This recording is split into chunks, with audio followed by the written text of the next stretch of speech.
वालेकुम जी। सुबह सवेरे पाकिस्तान में बहुत खुशामदीद। मैं हूँ शिफा यूसुफजई और मैं हूँ वैस मंगल वाला। मेरी तरफ से भी आप सबको अस्सलाम वालेकुम। खुदा का शुक्र है कि उसने हमें आज की सुबह देखना नसीब फरमाई।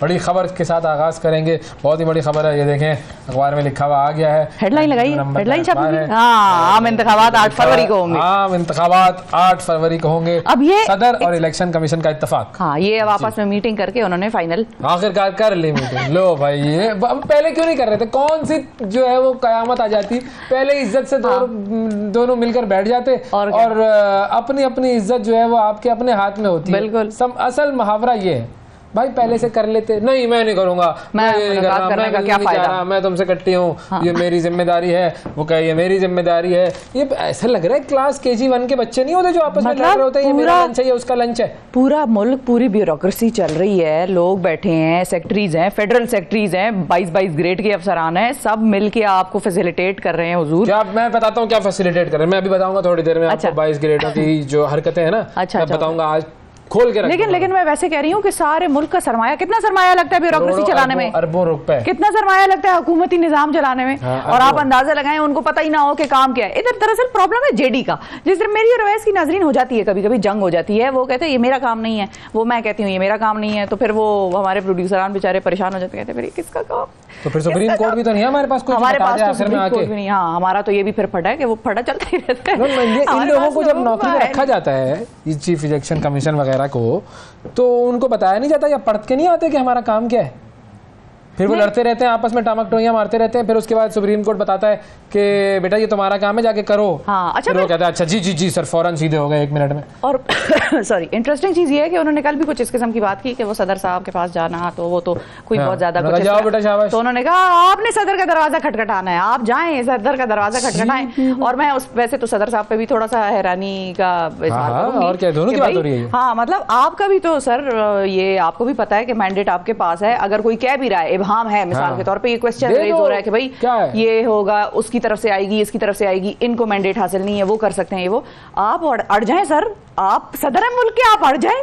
हाँ। मतलब आप इंतजार कर रहे हैं कि कोई और आके आपको बताएगा, पाकिस्तान के सदर को बताएगा कि सर आपकी जिम्मेदारी है, हुण कर ले हो तुम। हाँ, बस ये अजीब सी बातें बस करवा लो हमारे मुल्क में। बहरहाल चलो, ये तो अच्छी खबर तो आ गई कि 8 फरवरी को होंगे। साल का ऐलान किया है इन्होंने? किसका साल का ऐलान किया? हाँ, वो नोटिफिकेशन जो जारी की है। हाँ, जो नोटिफिकेशन जारी जी बिल्कुल, बस चलो ये कर लो। जो नोटिफिकेशन जारी की है उसमें मेरा शनाख्ती कार्ड है। बिल्कुल। वोट दर्ज है आपका? बस ठीक है। आपका क्या सिलसिला है? आपका तो वोट दर्ज है मेरा, बिल्कुल। अच्छा, मेरा कराची में वोट है। डल जाएगा या आप डालेंगे? डल जाएगा। अच्छा, और नहीं हुआ तो मैं डालूंगा। वो उन्होंने कहा है ना, चीफ इलेक्शन कमिश्नर ने क्या कहा है कि हर कोई कहता है इलेक्शन शफाफ, लेकिन मुदाखलत की जाती है, तो हो जाएगी मेरी मुदाखलत, वहाँ पे कोई ना कोई कर देगा जाके। तो आप करने देंगे मुदाखलत? क्या है, इससे पहले भी हुई है हमारे साथ, कौन सी कोई नई बात है? सही बात है, वैसे ये भी बात सही है, लेकिन हो गया भाई, चलो मुबारक हो नाजरीन। हाँ, लेकिन नाजरीन कम अज़ कम आवाम के तौर पर, आवाम की हैसियत से मिन हैसुल कौम इस प्रोसेस को, पूरे प्रोसेस को सीरियसली लें। ये पाकिस्तान का सरमाया लगता है इस पे, और अरबों रुपए लगते हैं। ठीक है, वो भी था 20 अरब रुपए नहीं है हमारे पास भाई। अब आ गए 20 अरब रुपए। मैं सीरियस हो गया। अच्छा, वैसे अब आ गए हमारे पास 20 अरब रुपए। पहले कहा जाता था सुप्रीम कोर्ट में खड़े होकर कि हमारे पास पैसे नहीं है। IMF तो आएगा, IMF की आजकल आए हैं IMF वाले। हाँ, और इनकी जो डेट है वो एक्सपायर हो रही है फरवरी 15 के आसपास। नाजरीन ये माइंड में रखिएगा। मैं सीरियस हो गया, आपने कहा ना सीरियस हो जाए, मैं सीरियस हो गया। हाँ, और वोट के प्रोसेस को सीरियसली ले, ये ना हो कि छुट्टी का सीरियस मुंह बना के वोट डालें। छुट्टी का ऐलान हो तो सोए ना रह जाएं, अपना हक राय दही इस्तेमाल करें। जब आप वोट डालने जाएं आपका मुंह बिल्कुल सीरियस हो, उधर कोई आपसे दूसरी इधर उधर की बात करे, आप वोट डाल सीरियस हूँ, सीरियसली ले रहा हूँ इस प्रोसेस को, और जरूर शिरकत करें, जरूर इसमें अपना हक राय दही इस्तेमाल करें, अपना वोट अपने हाथ से डालें, अपने हाथ से डालें, किसी और को मौका ना दें कि वो आपका वोट जिस्म के किसी और डाले। अच्छा, पाँव से ना डालें, किसी और को मौका ना दें कि वो आपका वोट डाल दे। आप अपना वोट अपने हाथ से डालें। बिल्कुल सीरियस और सीरियस, ये मजाक की बात नहीं है, ये हमारे मुल्क के अगले 5 सालों के मुस्तकबिल का सवाल है। ठीक है, और जवाब तो पता नहीं मिल चुके। 5 साल कभी पूरे नहीं हुए, क्या हो गया? अगले 2, 2.5, 3 साल के मुस्तकबिल सीरियस हो जाए, क्या हो गया? सीरियस, बिल्कुल सॉरी जी, बातें आप लोग करें। बहरहाल 60 सेकंड न्यूज़ देखें, वरना हम लोग, हमारे साथ कोई सीरियस हो जाएगा। ठीक है, 60 सेकंड न्यूज़ देखें। सदर मुमलिकत और चीफ इलेक्शन कमिश्नर के दरमियान आम इंतखाबात 8 फरवरी को कराने पर इत्तफाक हो गया। गजा में इसराइली जहरिया से शहीद फ़लस्तीनियों की तादाद 9,000 से तजावुज़ कर गई। मुल्क भर में इन्फ्लुएंजा के केसेस बढ़ने लगे, वैक्सीन की भी शदीद किल्लत। सेनेट ने नैब तरमीमी ऑर्डिनेंस में 120 दिन की तौसीह कर दी। भारत ने श्रीलंका को 302 रन से शिकस्त देकर वर्ल्ड कप के सेमीफाइनल के लिए क्वालिफाई कर लिया। रूसी सदर पुतिन ने जोहरी तजर्बात करने पर आयद पाबंदी हटा दी। अमेरिकी सदर का पहली बार गजा में जंग को आर्जी तौर पर रोकने का मुतालबा। भारत में कलेरा के बाद मगरबी बंगाल में भी इसराइली हमलों के खिलाफ मुजाहिरे। पाकिस्तान से अफगान मुहाजिरीन की बेदखली आलमी कवानीन के खिलाफ है। अफगान नायब वज़ीर आज़म मुल्ला अब्दुल सलाम हनफी। सीरियस हूँ मैं, अवैस बहुत सीरियस हैं और सीरियसली ही इसको लेना है सबने, ताकि दुनिया हमें सीरियसली ले। ठीक है, इसको मजाक नहीं समझें। दुनिया में ये खबरें जाती हैं सारी, हमें लगता है सिर्फ पाकिस्तान और चाचू के घर तक हमें देखा जा रहा है, लेकिन ऐसा नहीं होता। चाचू के घर से आगे भी दुनिया में बहुत आगे, 1000 मील आगे तक हमारी खबरें जो हैं वो दुनिया में जाती हैं, और हमारे आपके मुंह से निकली हुई कोई बात, कोई इशारा, कोई हिंट, कोई गिला शिकवा किसी से भी हो, वो छप जाता है वहाँ पे हमारे खिलाफ। तो अपने खिलाफ किसी को कुछ छापने की ज़रूरत, ऐसे भी होते हैं सीरियस एक्शन होते हैं नहीं तो सीरियसली ले ना, क्या आप तंज क्यों कर रहे हैं? ले रहा हूँ, सीरियस ले रहा हूँ। जितना हमारे मुल्क के हुक्मरान इलेक्शन को सीरियस लेते ना, उतना ही सीरियस ले रहा हूँ। सही बात है। वैसे अब इस दफा होगा क्या, इसके बाद के नारे क्या होंगे, मैं तो वो सोच रही हूँ। लेकिन बहरहाल वो मैं सोच के, जब ज्यादा क्रिएटिविटी मेरी आएगी तो फिर जब मैं सोच समझ जाऊंगी तो फिर मैं आप लोगों के साथ शेयर करूंगी। चले हम असल सीरियस खबरों की तरफ जाएं, जो कि गजा के हवाले से जो मामला है वो हम देख रहे हैं। 9000 से जायद शहादतें हो चुकी हैं फ़लस्तीनियों की, उन बेगुनाहों की, उन मासूमों की जिन पर इसराइल हमले कर रहा है। और इसराइल जो है वो इसराइली तर्जुमान जो है उनकी ज़बान पर सच आ गया बिल्कुल, और ये सच जो है मुंह से निकल जाता है। फिर कैसे हुआ जी? इसराइली तर्जुमान का एक इंटरव्यू हो रहा था और उन्होंने उस इंटरव्यू में क्या कहा है ये आप खुद सुन लें और आपको अंदाजा हो जाएगा कि वो कहना क्या चाह रही थी, और जो दिल की बात है ना वो जुबान पर आ जाती है। सुना आपने? We are not targeting anyone else in Gaza but civilians. फिर उसके बाद उसने संभाला कि ये तो मैं सच बोल गई हूँ। ये बेसिकली इसराइली वज़ीर आज़म की तर्जुमान टेल हेनरिक, ये इंटरव्यू के दौरान उन्होंने कह दिया कि भाई हम तो सिविलियंस को ही निशाना बना रहे हैं। ये ना, ये इसको क्या कहते हैं, साइकोलॉजी में इसकी एक टर्म होती है, जो मुंह से सच निकल जाए, जो मुंह से निकल जाता है। आपके जहन में जो चीज़ चल रही होती है वो आपके ज़ुबान पर आ जाती है। ये एक साइकोलॉजिकल टर्म है ये कोई, जिसमें आप अंदर से वो गिल्टी कॉन्शियस भी हो रहे होते हैं, आपको पता होता है कि आप क्या कर रहे होते हैं, लेकिन दुनिया से आप झूठ बोल रहे होते हैं और फिर अचानक आप फ्लो में निकल जाता है आपके मुंह से। तो ये चीज़ जो है वो आप देख लें। अब बेचारे फ़लस्तीनियों के साथ जो कुछ हो रहा है, हमने कल बात की थी कि मुख्तलिफ जो ममालिक हैं, 3 ममालिक, उन्होंने अपने सिफारती ताल्लुकात मुनक़ता कर लिए। उसमें चौथा भी शामिल हो गया, उसमें चौथा भी शामिल हो गया है। और बहरीन ने अपनी सरजमीन पर मौजूद इसराइली सफ़ीर जो है उनको मुल्क छोड़ने का हुक्म दे दिया है। और बहरीन की पार्लियामान की वेबसाइट पर जारी बयान के मुताबिक अरब मुल्क ने इसराइल से अपना सफ़ीर वापस तलब कर लिया है और उसके साथ तमाम इक़्तिसादी ताल्लुकात भी मुअत्तल कर लिए हैं। और बयान में बताया यह गया है कि ऐवान नुमाइंदगान तस्दीक करता है कि बहरीन में मौजूद इसराइली सफ़ीर को भी मुल्क छोड़कर जाने की हिदायत कर दी गई है और इसराइल में मौजूद बहरीन के सफ़ीर को वापस बुलाने का फ़ैसला कर दिया गया है और इसराइल के साथ इस इक़्तिसादी ताल्लुकात को मुअत्तल कर दिया गया है। अच्छा, पहले तो खैर ताल्लुकात पर ही हमें तो एतराज़ है कि बने हुए क्यों थे भाई, उस वक्त तुम्हारी आँखें नहीं थी क्या? लेकिन चलो कोई बात नहीं, पॉजिटिव चीज़ है, आपने रियलाइज़ किया कि इस वक्त जो जुल्म हो रहा है वो बहुत ज़्यादा हो रहा है और इसको हम नहीं बर्दाश्त कर सकते हैं। इससे पहले जो हो रहा था वो हम बर्दाश्त कर रहे थे, लेकिन अच्छी बात है कि आहिस्ता आहिस्ता एक एक मुल्क जो है वो रियलाइज कर रहा है। और अब ये तो नेक्स्ट लेवल गए हैं, बहरीन तो नेक्स्ट लेवल गए। इन्होंने इक़्तिसादी ताल्लुकात पर भी जो है वो सवाल उठा दिया और इन्होंने कहा भाई ये भी नहीं होना चाहिए। सिर्फ ये नहीं कि सफ़ीर को बाहर निकालो, इन्होंने कहा वो टाइज भी, इकोनॉमिक टाइज भी जो है वो खत्म करो। मर थोड़ी जाएंगे, बिल्कुल सब्स्टिट्यूट्स आ जाते हैं अपनी दुनिया, अपने मुल्क में। देखिए पाकिस्तान की मिसाल के तौर पे अगर हम आपको बात करें, डायलिसिस और मास्क वगैरह की कितनी शॉर्टेज हो गई थी पाकिस्तान में, खुद यहाँ पे बनने शुरू हो गए, हर चीज यहाँ पे बननी शुरू हो गई, हर मुल्क में सब कुछ। तो ऐसे डरते हैं, पता नहीं जैसे हम कोई वो उधर से ताल्लुकात हमारे नहीं होंगे तो हम जो है वो दोज़ख में पहुंच जाएंगे। अरे भाई नहीं है भाई, मुझे नहीं बात करनी है आपसे, मुझे नहीं आपसे ताल्लुक रखना, खत्म करें। दुनिया में कितने 200 ममालिक है ना भाई, एक से नहीं होगा हमारा ताल्लुक तो कौन सी मौत पड़ जाएगी हमें। ऐसे ही है, ये बात है। अब उन्होंने ये भी कहा है कि इसराइल की जानिब से बैनुल अक़वामी कवानीन का एहतराम न करने, गज़ा में जंग बढ़ाने और गज़ा समेत फ़लस्तीन के मुख्तलिफ हिस्सों में मासूम शहरियों की ज़िंदगियाँ बचाने के लिए ये इक़दाम किए गए हैं। बेसिकली वो चाहते तो ये हैं कि ज़िंदगी बचे, ये उन्होंने एक पहला प्रैक्टिकल स्टेप्स लिया है।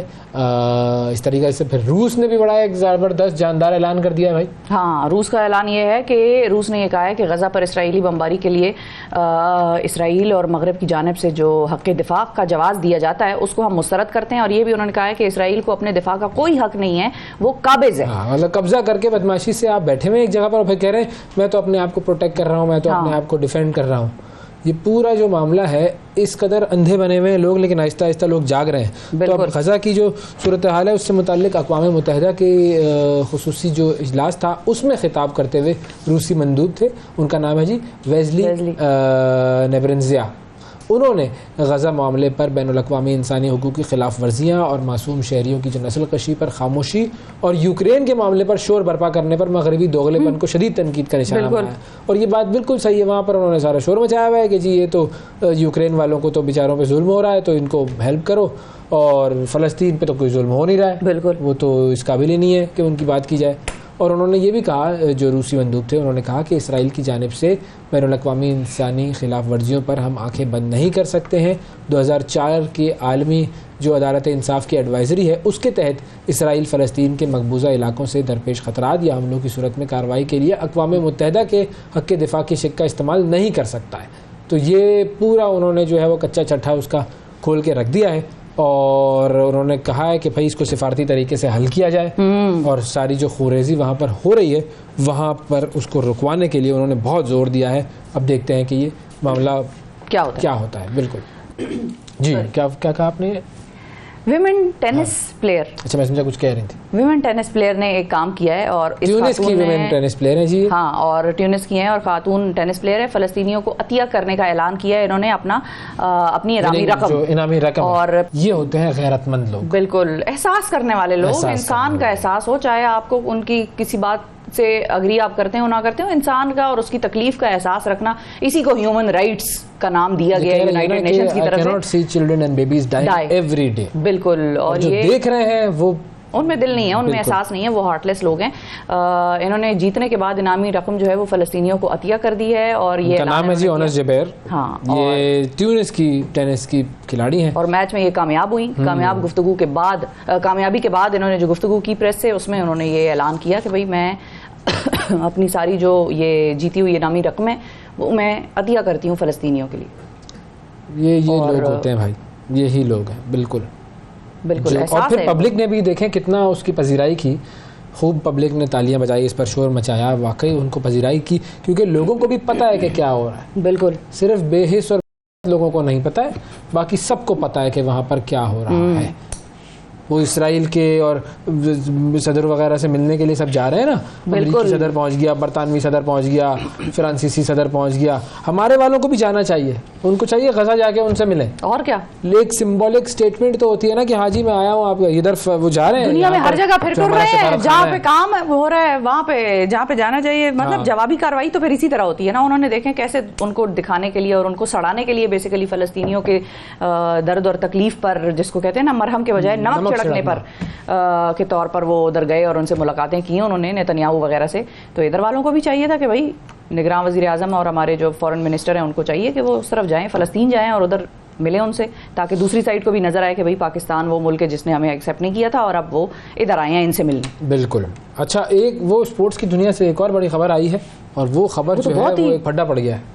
बिल्कुल थप्पड़ की कोई बात, थप्पड़ छप्पड़ की बात हुई है। राशिद लतीफ़ साहब पर, एक सहाफ़ी हैं पीजे मीर साहब, उन्होंने कहा कि जी राशिद लतीफ़ साहब ने जावेद मियादाद जो कि पाकिस्तान के लेजेंडरी क्रिकेटर सिक्सर मियादाद, उनको थप्पड़ मारा। अब ये एक फड्डा पड़ गया है। कब की बात कर रहे हैं वो? रिसेंट पुरानी बात कर रहे हैं? नहीं, पुरानी बात कर रहे हैं। अब उस पर जो राशिद लतीफ़ साहब हैं उन्होंने पीजे मीर साहब को 1 अरब रुपए के हट जाने का नोटिस भिजवा दिया। तो पीजे मीर साहब तो मेरा ख्याल है अब होते भी बार हैं, कहीं झुके में होते हैं, उनको तो अदा करना पड़ भी जाएगा अगर पाकिस्तान में होता। हाँ, तो यहाँ पे तो कुछ ना होता, लेकिन बाहर है तो वो तो। अच्छा, अब ये इन्होंने पूरा किस्सा सुना दिया किस्सा, जिसमें कि इन्होंने डिटेल्स भी दी हैं। 1993 लेकिन वैसे इन्होंने कहा कि मैं और मुदस्सिर बाहर बैठे थे। हाँ। तो जब बाहर बैठे थे तो कैसे पता कि अंदर किसने किसको थप्पड़ मारा? पता चल जाता है, हो जाता है। ऐसा थोड़ी है कि आप बाहर बैठी हो, मुझे कोई थप्पड़ मारे आपको पता नहीं लगेगा। मेरा नहीं ख्याल। नाजरीन एक तरफ को कहा जाना, मैं आप पे मतलब ये ना हो कि हम अक्सर कमर पे थपकी भी देते हैं, वो वाला थप्पड़ को समझ के इन्होंने समझा हो कि लेकिन इस पर जो राशिद लतीफ़ साहब है ना, फिर उन्होंने ट्विटर वो जो एक्स है उसके ऊपर कहा कि मैंने ना कभी जावेद मियां को थप्पड़ मारा है, ना उनके आगे आवाज़ उठाई है। वो न सिर्फ लेजेंडरी क्रिकेटर हैं बल्कि वो फ़ख्र पाकिस्तान भी हैं।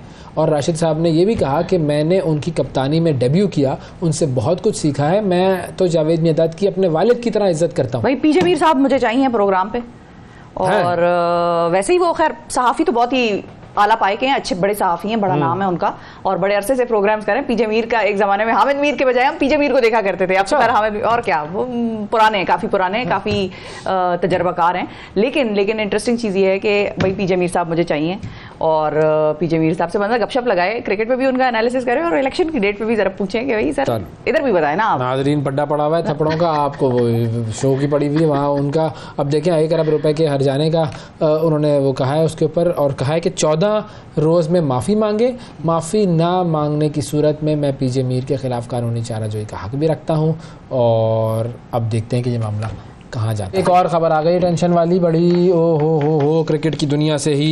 ये तो आपको पता ही नहीं चल रहा कि क्या क्या हो रहा है। ये एक मसला मैंने बताया, क्रिकेट की दुनिया से तो टेंशन नहीं जा, खुशी की खबरें आती रहती हैं पिछले 1 साल से, शादियां वादियां चल रही हैं, वही तो टेंशन है, शादियां ही हो रही हैं। वो क्रिकेटर अपना जश्न मना रहे हैं, हम वर्ल्ड कप जीतने का जश्न कब मनाएंगे? मुश्किल है। अच्छा। अभी नसीब में नहीं लिखा, आएगा वो वक्त तो आएगा। चलो ठीक है। एक और कौमी क्रिकेटर 2032 तक मेरा ख्याल है शायद, पता नहीं कौन सी बातें कर रही हैं। एक और क्रिकेटर जो है वो, मैं 90 देखे आखिर में 2 आना जरूरी होना चाहिए मेरा ख्याल है, ये मुझे ऐसा लगता है। तो इसलिए अब तो 2022 तो गुजर गया, 22 गुजर गया, 23 वाले में हमने कुछ ना किया। हाँ। और जो 32 के आसपास जो भी वर्ल्ड कप होगा हो सकता है उसमें हम कोई बात कमाल करें। होता है, कोई बात नहीं, वो दिमाग पे असर भी हो जाता है। एक और क्रिकेटर जो है वो अपनी, हाँ यही हुआ है, शादी की जो है उनका कार्ड सामने आ गया है। फ़हीम अशरफ 25 नवंबर को वो दुल्हा बनेंगे और उनकी शादी होगी जी 25 नवंबर को। उनकी शादी का कार्ड आ गया है जी सोशल मीडिया पर। तफसीलात अभी तक ज़ाहिर सामने नहीं आई है, लेकिन तो आपने कौन सी तफसीलात देखनी है कि मेन्यू क्या होगा? नहीं, हाँ मतलब वेन्यू वगैरह ये सारी चीज़ें हमें पता होनी चाहिए ना, मीडिया है हम। ओके। अच्छा, 23 नवंबर को उनकी मेहंदी है, बारात है 25 नवंबर को, 26 नवंबर को वलीमा है। तो ये सब तो आ गया, अब और कौन सी तफसील मुझे चाहिए? बहरहाल नहीं, लेकिन वाकई नारोवाल में होगी उनकी शादी। अच्छा। और वलीमा होगा फूलनगर में, और फ़हीम अशरफ की मंगनी की तकरीब हुई थी, इसी साल हुई थी। और बस अब जो है ये वर्ल्ड कप की जैसे ही ये ख़त्म होगा तो उसके बाद देखें इमामुल हक की शादी होनी है, वो 23 नवंबर से होगी। इमामुल हक की शादी के सिलसिले में भी बड़ी कवाली नाइट वगैरह का उन्होंने अरेंजमेंट किया हुआ है भाई। अच्छा जी, 23 तारीख को निकाह है, और बिल्कुल 25 को, सॉरी बिल्कुल ठीक है जी। और सही है। वलीमा होगा 26 नवंबर को। तो जाएंगे आप? पता नहीं हम कहाँ से जाएंगे, हमारी कौन सी, हमारी अच्छा। तो कोई ऐसी कहानी नहीं है। लेकिन बहरहाल एक और मामला जो है उसके ऊपर हम चलते हैं। हाँ। और कराची में कल हम जो बात कर रहे थे कि डिपोर्टेशन का मामला चल रहा है, तमाम जो अफ़गान गैर मुल्की तौर पर कराची में मुकीम है, उस हवाले से हमारे साथ मौजूद हैं जी SSP इरफान बहादुर साहब। उनसे हम मालूमात हासिल करते हैं कि जी ये मामला किस तरीके से किया जा रहा है। अस्सलाम वालेकुम इरफान साहब। जी वालेकुम सलाम सर, बहुत शुक्रिया प्रोग्राम के लिए वक्त निकाला आपने। ज़रा हमें थोड़ी सी अगर आप तफसीलात बता सकें कि कराची में ये जो ऑपरेशन क्लीन अप जारी है, ये ऑपरेशन किस स्पीड से जारी है और अब तक इसकी क्या सूरत हाल है? जी बिस्मिल्लाहिर्रहमानिर्रहीम। ये ऑपरेशन जो है वो मल्हाराबाद जारी है। इसका पहला फ़ेज़ था जब यह हुकूमत पाकिस्तान ने ऐलान किया था और एक इनको तारीख़ दी गई थी 1 नवंबर की कि 1 नवंबर तक जो लोग रज़ाकाराना तौर पे यहाँ से जाना चाहते हैं वो यहाँ से चले जाएं। 1 नवंबर के बाद दूसरा फ़ेज़ शुरू हुआ जिसके अंदर आपको दिख रहा है कि पिछले 3 रोज़ से कंटिन्यूसली मुख्तलिफ़ कराची के इलाक़ों में ऑपरेशन चल रहा है। जो आइडेंटिफाइड लोकेशन है जहाँ पे गैर मुल्की गैर मकामी लोग यहाँ पे गैर कानूनी तौर पे जो लोग मुकीम थे उनके ख़िलाफ़ ये ऑपरेशन जारी है, जिसमें सिर्फ अगर हम डिस्ट्रिक्ट ईस्ट की बात करें तो 300 से ज़ायद लोग जो हैं वो हमने गिरफ़्तार अभी तक उसमें डिटेन किए हैं। डिटेन करने के बाद उनको यहाँ से ट्रांजिट जो स्पॉट है हमारा होल्डिंग स्पॉट, वहाँ पे पहुँचाया है और वहाँ से उनकी रजिस्ट्रेशन का अमल करके फिर आगे उनको डिपोर्टेशन के जो कानूनी जो ज़रूरी कार्रवाई होती है वो करने के बाद कराची से आगे मुंतकिल किया जा रहा है। सर ये 300 का जो फिगर है ये ऐसा लग रहा है कि कम है, क्योंकि कराची में तो काफ़ी, और ख़ास तौर पर ईस्ट की अगर हम बात करें तो वहाँ तो काफ़ी हमें अफ़गानी वगैरह जो है वो नज़र आते हैं। जी बिल्कुल, ये मरहलावार मैंने जैसे आपको बताया ये जारी रहेगा। यहाँ पे बिल्कुल आपकी बात ठीक है, यहाँ पे बहुत सारे लोग रहते हैं। इसमें ज़्यादातर लोग जो हमारे पास इस वक्त मौजूद हैं, हम 5 लोकेशंस पे गए हैं अपने एरिया में, जिसमें सोराब गोट, मच्छर कॉलोनी, जुनेजो कॉलोनी, गन्ना मंडी और इससे मुतसिल जो इलाके हैं यहाँ पे गए हैं। यहाँ पे डोर टू डोर सर्चिंग की गई है और चादर और चार दीवारी का भी जो है वो ख्याल रखा गया है। लेडीज़ पुलिस भी इसमें हिस्सा ले रही है हमारे साथ, लेडी कांस्टेबल्स भी हैं, लेडी ऑफिसर्स भी हैं। वो घरों के अंदर जाती हैं, एक एक आदमी को चेक करती हैं।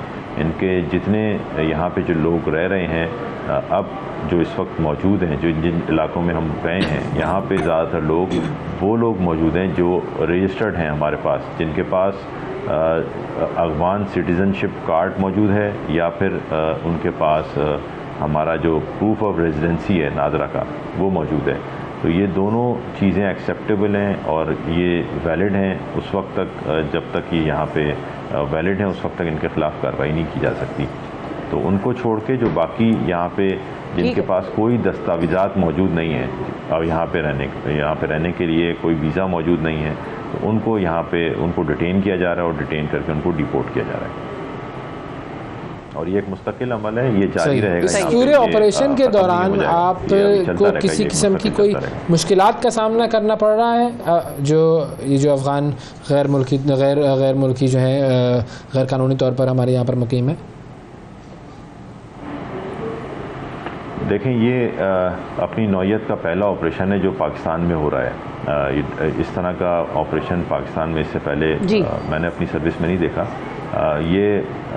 इस ऑपरेशन में मरहलावार ये जारी रहेगा और ये मुस्तकिल एक अमल है। ये 2 दिन 3 दिन 4 दिन में कंप्लीट नहीं हो जाएगा इसको, ये क्योंकि काफ़ी ज़्यादा तादाद में यहाँ पे लोग मौजूद थे, तो ये डोर टू डोर सर्च करने में टाइम लगेगा और ये मुस्तकिल अमल है। इंशाल्लाह ये जारी रहेगा, महीना 1.5 महीना, हो सकता है कि 2 महीने भी लग जाएं इसमें, और ये चलता रहेगा। अभी तक पुलिस को हमें कहीं पे भी ना किसी मज़ाहमत का सामना मिला है, ना कोई मुश्किलात हैं। जी। अच्छा, ये बताएं एसएसपी साहब कि क्या इसमें सिर्फ अफगान ही हैं जो इलीगली आप लोगों को मिले हैं ज़्यादा, या कोई और नेशनैलिटीज़ भी हैं जो अभी तक आप लोगों के सामने आई हैं कि जो किसी और मुल्क के जो लोग थे वो रह रहे थे बगैर कागजात के यहाँ पर? जी, हमारे पास अफगानी भी थे जो हमने डिटेन किए हैं और हमारे पास बंगालीज भी थे जिनको हमने डिटेन किया है और उनके ख़िलाफ़ भी जो है वो कार्रवाई की जा रही है। ओके, ठीक।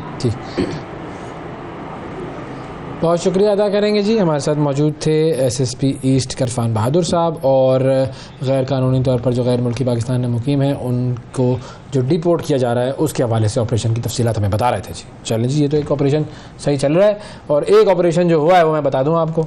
वो ऑपरेशन जो हुआ है, जो मैंने शुरू में बात की थी कि जो ब्यूरोक्रेट्स हैं उनके हवाले से क्या हुआ है, बहुत काम करते हैं, कमाल हो गया है। मैं तालियां बजा के उनका काम बहुत करते हैं, बिल्कुल करना चाहता हूँ। निगरान हुकूमत की जानिब से मैनेजमेंट पोजीशंस पर जो ब्यूरोक्रेट्स हैं उनकी तनख्वाहों और मराहत में इजाफा किया है MP 1, 2 और 3 के स्केल के लिए। जो मैं आपको बता रहा हूँ कितनी तनख्वाह, सोचे कितनी इजाफा हुआ है उनका, 45% इजाफा हुआ है उनकी तनख्वाह में, 45%। सारी महंगाई इनके लिए लगता है। जी 1 अक्टूबर से होगा। और पहले MP स्केल 1 जो है उसके लिए कम से कम तनख्वाह जो है वो 5,54,600 और ज़्यादा से ज़्यादा 6,99,250 रुपये थी। अब जब उसमें इजाफा हो गया है तो ये 45% इजाफे के बाद ये तकरीबन 8 लाख रुपए और ज़्यादा से ज़्यादा 11 लाख रुपए तक पहुँच गई है तनख्वाह। IMF इनके लिए आया है ना, IMF आया, उनको तनख्वाह बढ़ाओ, तुम्हारे यहाँ पे गरीब लोग काम कर रहे हैं तुम उनको तनख्वाह नहीं दे रहे हो, तो IMF ने कहा इनकी तनख्वाहें बढ़ाई। सारा निजाम, सारा भारी बोझ दुनिया का इनके नाजुक कंधों पे है। अच्छा, MP2 जो है वो कम से कम तनख्वाह थी 2,55,000 और ज़्यादा से ज़्यादा 4,13,000 थी। अब 45% इजाफे के बाद हो गई है वो 3,70,000 से लेकर 5,99,000 तक हो गई है, वो 6 लाख तक पहुंच गई उनकी तनख्वाह। ये होता है काम करने का तरीका। सिर्फ तनख्वाह नहीं है, इसके अलावा भी बहुत कुछ होता है। वो तो भाई मैं बता रहा हूँ आपको, फिगर जो मेरे सामने आ गया। ठीक है। अच्छा, MP3 कम से कम तनख्वाह 1 लाख थी और ज़्यादा से ज़्यादा तनख्वाह तकरीबन 2 लाख के करीब थी, और अब इजाफे के बाद जो है वो कम से कम हो गई है 2,40,000 और ज़्यादा से ज़्यादा हो गई है 3,38,000 के करीब। इसको कहते हैं हुकूमत ने जो देखा कि भाई ये देखो बेचारे मेहनत कर रहे हैं, काम कर रहे हैं, सारा मुल्क इन्होंने संभाला हुआ है, तो इनकी तनख्वाह बढ़ाई जाए 45%। पता नहीं कौन सा फॉर्मूला लगाया है, किस कानून के तहत, किस तरीके से बस पैसे दिए जाओ। यहाँ पे गरीबों के पास है नहीं, खाने को पीने को पेंशन रोक के बैठे हुए हैं, मर रहे हैं लोग, और उधर जो है वो तनख्वाहें बढ़ रही हैं। तनख्वाहें नहीं मिल रही हैं, टीचर रो रहे हैं बेचारे। छोड़ो यार, क्या बस ऐसे ही बस दिल उदास कर दिया सर आपने, क्या कर दिया आपने। मतलब उधर मतलब क्या आप कहेंगे? हमारे पास पैसे नहीं थे, हमारे पास तो कुछ भी नहीं था, हम तो बिल्कुल गरीब हुए थे। पिछले साल तक तो 20 अरब रुपए नहीं थे कि जमहूरियत का तसलसल बरकरार रख सकते। आइन को पामाल करके हमने चलाई जा रहे हैं। आइन का क्या है भाई, लेकिन छोड़े, चलो ब्रेक ले लें, बस रहने आप ले ब्रेक ले लेते हैं जी नाजरीन। ब्रेक के बाद आपसे दोबारा मिलेंगे, स्टे विद अस। सीरियस रहना है। सुबह सवेरे पाकिस्तान, सुबह सवेरे पाकिस्तान। वेलकम बैक जी, सुबह सवेरे पाकिस्तान में एक मरतबा फिर खुशामदीद। अब बात करते हैं कुछ क्रिकेट की दुनिया की। कल सब लोगों ने देख लिया कि किस तरीके से तहस नहस कर दिया भारत ने श्रीलंका की टीम को, 302 रन से शिकस्त दी गई है। भारत के सामने तो आजकल वैसे ही जो टीम आ रही है वो रेत की दीवार साबित हो रही है। बिल्कुल ऐसा ही है। अब कल है जी पाकिस्तान बमुकाबला न्यूजीलैंड, और ये कल क्या होगा, क्योंकि ये सेमीफाइनल से पहले सेमीफाइनल है। सीरियस रहना है आपने, कोई हंसी मजाक नहीं करना है इस सेगमेंट में। मैं बता रहा हूँ ये बहुत सीरियस पहुंच चुका है जो मामला है वर्ल्ड कप का और पाकिस्तान का। बिल्कुल हंसी रोक लें अपनी। कल मैच है, कल बारिश की भी उम्मीद सामने आ गई है, मतलब इम्कान सामने आ गया है। और 70%। क्यों खुश होना या नहीं होना? नहीं होना। अच्छा, हम जीतेंगे तो ही कुछ हमारा मामला आगे बढ़ेगा। हमारे साथ क्रिकेट एनालिस्ट आप मजहर अरशद साहब मौजूद हैं, उनसे हम बात करते हैं। अस्सलाम वालेकुम मजहर। जी वालेकुम सलाम। थैंक यू मजहर, बहुत शुक्रिया आपने प्रोग्राम के लिए वक्त निकाला। आप भारत में मौजूद हैं, देख रहे हैं वर्ल्ड कप, अपनी आंखों से लाइव देख रहे हैं आप। कल के मैच पर थोड़ा सा पहले तो तबसरा कर दें कि ये क्या हो क्या रहा है। भारत इतनी एक तो ज़बरदस्त बैटिंग विकेटें बनी हुई है वहाँ पर, के बॉलर्स के लिए वहाँ पर कुछ नहीं है, लेकिन उसके बावजूद जो भारत के बॉलर्स हैं वो कमाल चल रहे हैं भाई। वो क्या रहा है? देखिए, उसमें एक तो ये है कि इंडिया ने जो अपनी इन्वेस्टमेंट की हुई है प्लेयर्स के ऊपर, और ये अब से नहीं है, ये पिछले कोई 10-12 साल का प्रोसेस है कि वो बहुत ज़्यादा अपने प्लेयर्स को अच्छे तरीके से मैनेज करते हैं। जिस तरह जसप्रीत बुमराह जो हैं, ये तकरीबन 1 साल कोई क्रिकेट नहीं खेले, इंजर्ड थे, लेकिन हमने देखा है कि जब वो इंजरी के बाद वापस आए हैं तो जिस तरीके से उनकी इंजरी को मैनेज किया गया है कि वो लग ही नहीं रहा कि वो 1 साल एब्सेंट थे। जिस तरीके से वो इस वर्ल्ड कप में पावर प्ले में बॉलिंग कर रहे हैं, 80% जो उनकी बॉल्स हैं पावर प्ले में वो डॉट बॉल्स हैं, तो वो इतना प्रेशर क्रिएट कर रहे हैं इनिशियली कि उनके बाकी जो बॉलर्स हैं उनको भी हेल्प मिल रही है। देन हमने देखा है मोहम्मद शामी ऑलमोस्ट हर मैच में वो 4-5 आउट कर रहे हैं। तो आई थिंक कि इंडिया ने जितना अपनी टेस्ट क्रिकेट के ऊपर ए टीम के टूर्स हो गए, अंडर 23 हो गया, अंडर 19 क्रिकेट है, वहां से जो प्लेयर्स की डेवलपमेंट की हुई है, ये सारे रिजल्ट्स जो है आहिस्ता आहिस्ता उसके सामने आ रहे हैं। और पिछले 3 वर्ल्ड कप्स में जो है 10 सालों में जो 3 वर्ल्ड कप हुए हैं, इंडिया सिर्फ 3 मैचेस हारा है। और ये आपके सामने है कि पहले वो अपनी बैटिंग से मैचेस जीता करते थे, अब वो अपनी बॉलिंग से भी जो है वो मैचेस जीतते हैं। तो आई थिंक कि जितनी इस टाइम जो है वो तारीफ की जाए उनकी टीम की, आई थिंक उतनी ही कम है। मुझे तो लग रहा है कि ये जो वर्ल्ड कप है, ये विराट कोहली और मोहम्मद शामी का वर्ल्ड कप है। ये दोनों की परफॉर्मेंसेस कमाल चल रही हैं, वो उसको भी रोकने वाला कोई नहीं है विराट कोहली को। वो तो ना बिल्कुल आंधी।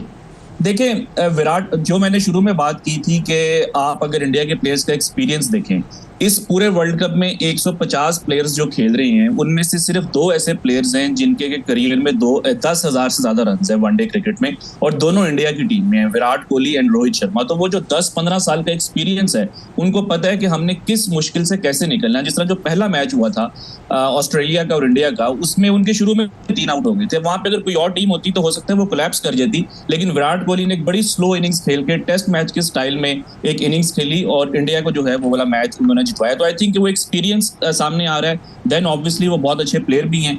और जो आपने बात की कि ये वर्ल्ड कप आपको विराट कोहली का और मोहम्मद शमी का लग रहा है, तो नो डाउट जिस तरीके से वो परफॉर्म कर रहे हैं, लग तो यही रहा है कि इंडिया ही वर्ल्ड कप जीतेगा। लेकिन जो मैंने अभी शुरू में एक जिक्र किया था कि इंडिया पिछले 3 वर्ल्ड कप्स में सिर्फ 3 मैचेस हारा है, तो उसके अंदर जो समझने वाली चीज़ है वो ये है कि उन 3 में से 2 मैचेस वो सेमीफाइनल्स हारे हैं। तो वो अक्सर जो है इंडिया अच्छा परफॉर्म करता है, लेकिन सेमीफाइनल में जाके जो है ना वो थोड़ा सा फंस जाते हैं।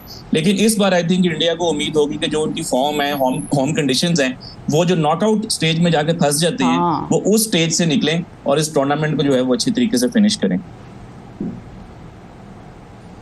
तो अच्छा, अब पाकिस्तान की तरफ आते हैं। इंडिया की जो आपने ट्रेनिंग की बात की कि इनकी कैसे कैसे ट्रेनिंग होती है और अंडर 19 और वो सारा मामला, तो पाकिस्तान की तरफ अगर हम आए प्लेयर्स की ट्रेनिंग में, और वो हम अक्सर ये बात देख रहे हैं कि भाई पाकिस्तान के जितने आखिरी प्लेयर्स होते हैं जिनको आके वहाँ खड़ा करना होता है कि भाई रुक जाओ, उधर डट के खड़े रहो कम अज कम बस, और एक रन बना लो बस, बाकी हम देख लेंगे, वो भी नहीं कर सकते। तो पाकिस्तान के खिलाड़ियों की ट्रेनिंग में कौन सी चीज़ को बेहतर करने की ज़रूरत है, इसका जवाब हम आपसे लेंगे। लेकिन हमारे पास एक कॉलर भी है। अस्सलाम वालेकुम। वालेकुम सलाम, शिफा मलिक राशिद बोल रहा हूँ कराची से। जी सर। और पहले तो आप लोग माशाल्लाह बहुत अच्छा चैनल है और बड़ा एक जबरदस्त कॉम्बिनेशन है। सब चीजों का ड्रेस करते हैं, मंगल वाला आप भी, और आप लोग यहाँ आए, आप लोगों को मुबारक हो और अल्लाह करे आप यहाँ फले फूले और प्रोग्राम आपका बहुत अच्छा होता है। और सबसे अच्छी बात ये कि आप हमें भी मौका देते हैं पार्टिसिपेट करने का। और आप लोग हैं तो हमें बताएं सर, क्रिकेट पर क्या कहेंगे? बड़ी मेहरबानी। अच्छा, मैच का ये है कि शुरू में बड़ी मायूसी हुई और सारी कौम जैसे है कि फिर अब टीम थोड़ा जीतना शुरू, अल्लाह करे कि हम सेमीफाइनल में पहुंच जाए। बात ये है कि बेहतरीन टीम लोग देखते हैं, सोचते हैं, हम लोगों की वो सेटअप नहीं है। आम आदमी देखता है बॉलिंग है, इसमें इतने हमारे लूप होल्स है, बैटिंग में है, ये हमारे कोचेज टीम इतनी मैनेजमेंट होती है, उन्हें एक एक चीज पे तवज्जो देनी चाहिए। मैंने देखा बाकी टीमों की जो खिलाड़ी हैं फारिग वक्त में भी वो अपनी स्किल को बेहतर करते हैं, देखते हैं, बाकी खिलाड़ियों को देखते हैं, वीडियोस देखते हैं, हम उस पे नहीं जाते। देखिए एक मैं बात बताऊं, किसी जमाने में एयर मार्शल नूर खान थे, वो हमारे स्पोर्ट्स के इंचार्ज थे। हम हॉकी, क्रिकेट, स्क्वाश में टॉप पे थे, दुनिया जानती थी कि पाकिस्तान खेलों की वजह से। लेकिन अभी लास्ट जो ओलंपिक्स हुआ उसमें मैनेजमेंट और अमले के लोग ज्यादा थे और खिलाड़ी एथलीट्स कम थे। सर अभी फिर कोई लेकर आते हैं, कोई एयर मार्शल साहब किसी को लाते हैं कि वो कुछ सही करें? लाए, किसी को भी लाए, लेकिन पता क्या सिंसियर होके। देखिए मंगल वाला सिंसियरिटी बड़ी जरूरी है, ये बड़ी इंपॉर्टेंट है जी। बहुत शुक्रिया अदा करेंगे राशिद साहब आपका। मजहर अरशद साहब की तरफ जाएंगे। जी मजहर भाई, मसाइल क्या हैं जी हमारी ट्रेनिंग में? देखिए ट्रेनिंग में तो ऐसा कोई मसाइल नहीं है, लेकिन आई थिंक कि हम एक बड़ा ना जज्बाती कौम है और हम प्लेयर्स को ना बहुत जल्दी ड्रॉप कर देते हैं। जो मैंने बात की थी प्लेयर डेवलपमेंट की, जो बाकी कंट्रीज में होती है, आपको शायद सुन के हैरत हो कि ये पाकिस्तान की हिस्ट्री का पहला 13वां वर्ल्ड कप है। पाकिस्तान 13th वर्ल्ड कप खेल रहा है और पहली बार ऐसा हुआ है कि पाकिस्तान की टीम में कोई एक भी ऐसा प्लेयर नहीं है जिसका कि 10 साल का एक्सपीरियंस हो। बाकी जितनी भी टीम्स हैं, इवन जो नीदरलैंड्स की टीम है, उसमें भी आपको एक प्लेयर ऐसा मिल जाएगा कि जिसका कि 10-11 साल का एक्सपीरियंस होगा। तो पाकिस्तान एक यंग टीम के साथ आया है और हम बहुत इमोशनल हैं। किसी भी प्लेयर का अगर कोई एक साल बुरा जाता है या एक सीरीज बुरी जाती है, हम उसको बिल्कुल जो है ना वो डिस्कार्ड कर देते हैं, तो वो उसकी डेवलपमेंट रुक जाती है। अब कई ऐसे प्लेयर्स थे जो कि 2019 में आपके सेटअप का हिस्सा थे, जिस तरह जुनैद खान है, उस्मान शिनवारी है, मोहम्मद आमिर है। ये वो प्लेयर्स हैं कि जिनको आज भी आपके सेटअप का हिस्सा होना चाहिए था, लेकिन क्योंकि जब आपने उनको ड्रॉप किया, उनकी लुक आफ्टर किसी ने नहीं की, तो आपको फिर हमेशा एक यंग टीम के साथ जाना पड़ता है। आप अभी अगर आप इस टीम में भी देखें तो आपके बहुत से यंग प्लेयर्स हैं, अब्दुल्ला शफीक हो गए, वसीम जूनियर हो गए, तो ये काफी जो है ना वो आपका ही एक्सपीरियंस सामने आ रहा है। जितना साउथ शकील भी है, उनका भी ज्यादा एक्सपीरियंस नहीं है। तो आई थिंक ये पाकिस्तान को फ्यूचर में देखना होगा कि थोड़ा पेशेंस का मुजाहरा करें, प्लेयर्स को डेवलपमेंट उनकी जो है वो ठीक तरीके से करें, उनको परफॉर्म करने का मौका दें। हमारे जो सिलेक्टर्स हैं वो सिलेक्टर्स कम हैं और रिजेक्टर्स ज्यादा हैं। कोई प्लेयर आता है उसको जल्दी से सिलेक्ट कर लेते हैं और फिर उसको जल्दी से ड्रॉप कर देते हैं, तो ऐसे जो है वो आपकी टीम एस्टैब्लिश नहीं हो सकती। जबरदस्त, I love this terminology that you have used. भाई सिलेक्टर नहीं है, ये रिजेक्टर ज़्यादा हैं और हमारे यहाँ पे तो वैसे ही सिलेक्टर्स जो हैं वो बड़ा काम करते हैं, नज़र आता है। अच्छा, एक हमारे साथ और कॉलर है, फिर मैं आपसे जरा कल के मैच पर भी तबसरा लूँगा। शुएब अहमद साहब हैं लाड़काना से। अस्सलाम वालेकुम। वालेकुम सलाम सर, क्या हाल है? जी शुएब भाई ठीक ठाक, अल्लाह का शुक्र। तव्हां सुणायो, तव्हां ॿुधायो छा हाल है तव्हांजो? अल्लाह का करम सर, अल्लाह का एहसान। सर बताएं कल क्या होना है और क्या करना चाहिए? सर जी इंशाल्लाह हमें तो भरपूर उम्मीद है कि पाकिस्तान इंशाल्लाह कल जीतेगा और जीतना भी चाहिए वर्ल्ड कप में सेमीफाइनल फाइनल के लिए। लेकिन सर माशाल्लाह पाकिस्तान की बैट्समैन अच्छे हैं, पता नहीं क्यों नहीं चल पाते इंडिया की पिच पे। चलो ऑस्ट्रेलिया की हो, न्यूजीलैंड की हो, इंग्लैंड की हो तो फिर समझ आए, वो अलहदा पिच है। ये एशिया भी सेम ही है, बराबर ही है सर। बिल्कुल है तो बराबर ही बराबर सर, एशिया की पिच खेलते रहते हैं। ये दुबई जाते हैं, श्रीलंका जाते हैं, इंडिया जाते हैं। सही है, बिल्कुल। तो सर इधर माशाल्लाह इनको स्कोर अच्छा बनाना चाहिए। अच्छा, बहुत शुक्रिया सर, आपने वक्त निकाला प्रोग्राम के लिए। समन है लाहौर से। अस्सलाम वालेकुम जी समन, अस्सलाम वालेकुम। वालेकुम अस्सलाम, कैसी हैं आप? हम बिल्कुल ठीक ठाक हैं, फिलहाल तो ठीक है। आप कल का बहुत प्यारी लग रही है, बहुत प्यारी लग रही है। मैंने भी टाई पहनी हुई है, बहुत अच्छा है। मैंने भी समन टाई पहनी हुई है। आपका प्रोग्राम बहुत अच्छा, मैं बहुत शौक से देखती हूँ। समन आपको मेरी आवाज आ रही है? बहुत जी मुझे आपकी आवाज आ रही है। मैंने भी टाई पहनी हुई है। आपसे ना ड्रेस का गिफ्ट चाहिए। मैंने काला सूट पहना हुआ है। आप क्रिकेट के सेगमेंट में ड्रेस पर आ गई समन, क्या हो गया? कैसी बातें कर रही हैं? समन को क्या चाहिए? उनको पता नहीं ड्रेस की। आपसे ड्रेस का गिफ्ट चाहिए। ड्रेस का गिफ्ट दे दो इनको। अच्छा समन, बिल्कुल समन। आज मैंने वैसे बियॉन्ड ईस्ट का कुर्ता पहना हुआ है, वो अच्छे हैं, कभी कभी नजरे करम कर लेते हैं तो भिजवा देते हैं कुछ ना कुछ। मैं उनसे पूछ के आपको ये भिजवा दूंगी। टाइयां पहन के फारिग हो गए। इंशाल्लाह पाकिस्तान मैच जीतेगा। चलो भाई, ये क्रिकेट की बात भी कर दी, ये इन्होंने पेशगोई भी कर दी है। मजर को क्या लगता है? मजर, थैंक यू समन, बहुत शुक्रिया। मजर ये बताएं, इंशाल्लाह पाकिस्तान मैच जीतेगा कल? देखिए उम्मीद पे दुनिया कायम है और पाकिस्तान की टीम तो कुदरत के निज़ाम पे चलती है। हमारी क्रिकेट कम है और वो कुदरत का निज़ाम जब तक नहीं आएगा वो हम नहीं जीत सकते। और अभी वो देख रहे हैं कि आहिस्ता आहिस्ता आ रहे हैं, क्योंकि न्यूजीलैंड की जो टीम है उनके तो 11 प्लेयर से पूरे नहीं हो रहे। तो 15 का स्क्वाड होता है, उसमें से उनके 4 प्लेयर्स जो हैं वो इंजर्ड हैं। केन विलियमसन की इंजरी के ऊपर अभी डाउट है कि पता नहीं वो अगले मैच में अवेलेबल होती हैं कि नहीं। लॉकी फर्ग्यूसन भी इंजर्ड हो गए, मार्क चैपमैन इंजर्ड है जो है, फिर मैट हेनरी इंजर्ड है। तो उनके तो 11 प्लेयर्स ही नहीं पूरे हो रहे। तो आई थिंक जिस तरह बेंगलुरु में पाकिस्तान ऑलरेडी खेल चुका है, यहाँ पे पाकिस्तान की बैटिंग ने परफॉर्म किया था, बॉलर्स ने बहुत ज्यादा रन कंसीड कर दिए थे वो ऑस्ट्रेलिया वाले मैच में। तो आई थिंक कि अगर पाकिस्तान पहले बैटिंग करता है, थोड़े से रन लगाएं, फखर जमान फॉर्म में आ गए हैं, अब्दुल्ला शफीक फॉर्म में है, रिजवान फॉर्म में है, और होपफुली इस तरह की एक अच्छी बैटिंग कंडीशंस में जो है बाबर आजम भी जो है वो फॉर्म में आ जाएंगे। तो उम्मीद तो है कि पाकिस्तान जीत सकता है। लेकिन पाकिस्तान को ना सिर्फ मैच जीतना है, थोड़ा सा अच्छे मार्जिन से जीतना है ताकि आपका जो रन रेट है वो थोड़ा जो है इम्प्रूव हो। सही। अच्छा मुझे ये बताएं कि ये जो न्यूजीलैंड के खिलाड़ी हैं इन सबको हुआ क्या है?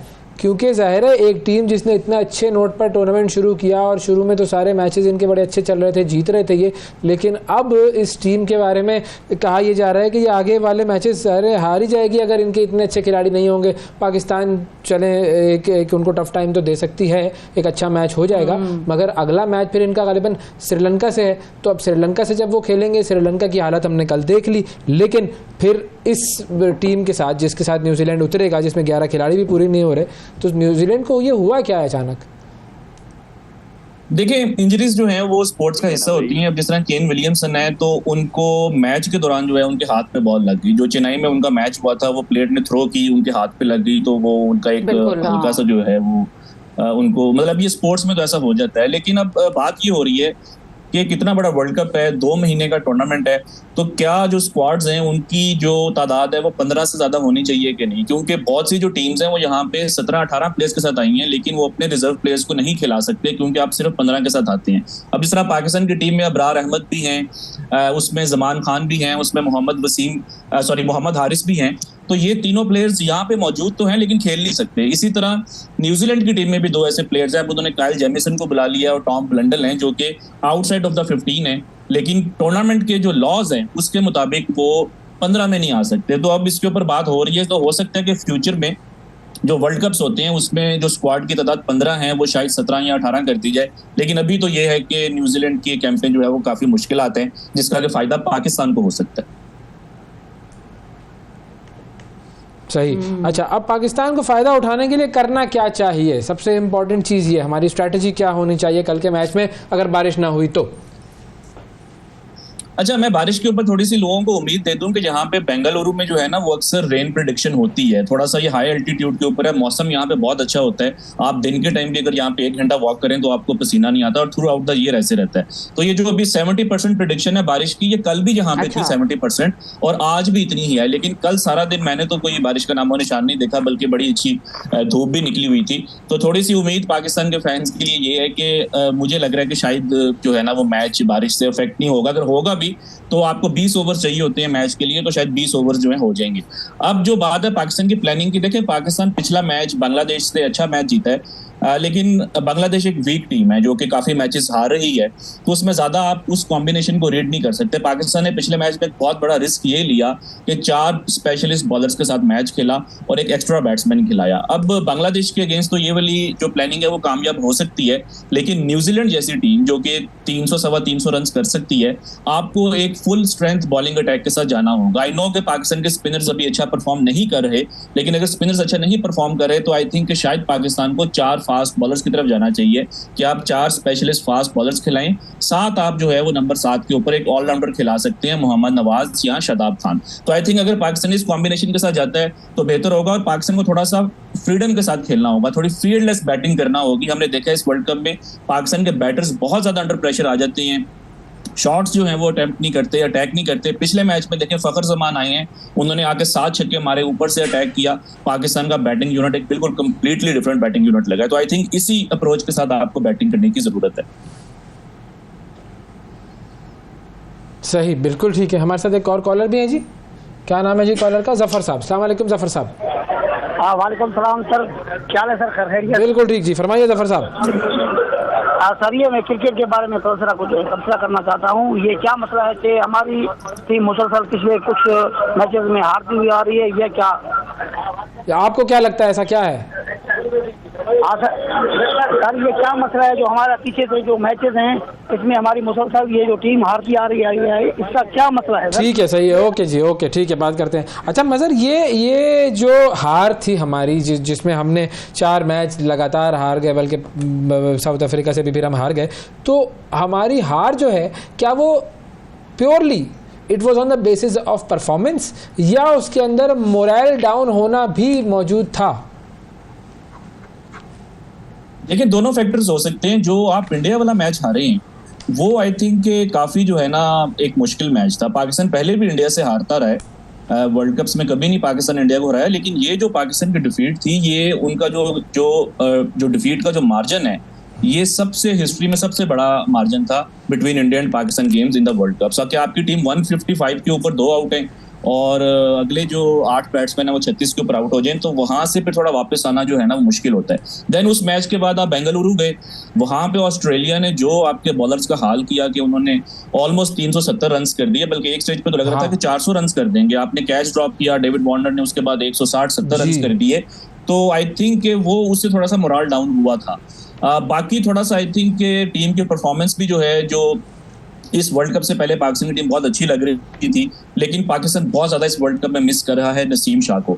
नसीम शाह एक ऐसा बॉलर था जो कि आपके तीनों फेजेस में बॉलिंग करता था, पावर प्ले में भी वो बॉलिंग करता था, मिडल ओवर्स में भी और डेथ ओवर्स में भी। तो वो आपका एक 3-in-1 बॉलर था जो कि एकदम से टीम से बाहर हो गया, तो उससे आपका सारा कॉम्बिनेशन चेंज हो गया। देन फखर जमान ऊपर से टॉप ऑर्डर में थे, उनकी इंजरी हो गई, उनके घुटने का मसला था, वो अब जाके पिछले मैच में ठीक हुए। तो अगर आपके 2 की प्लेयर्स जो हैं वो एकदम से टीम से बाहर हो जाए और आपका जो मेन प्लेयर है बाबर आजम वो अगर एकदम से आउट ऑफ फॉर्म हो जाए तो ऑब्वियसली फिर थोड़ा मुश्किल हो जाता है। बट जैसे आपने बात की, मैं आपकी बात से एग्री करूंगा, परफॉर्मेंस के साथ साथ आई थिंक थोड़ा सा पाकिस्तान का जो कॉन्फिडेंस है ना वो अफगानिस्तान वाले मैच में जो है ना काफी लो था।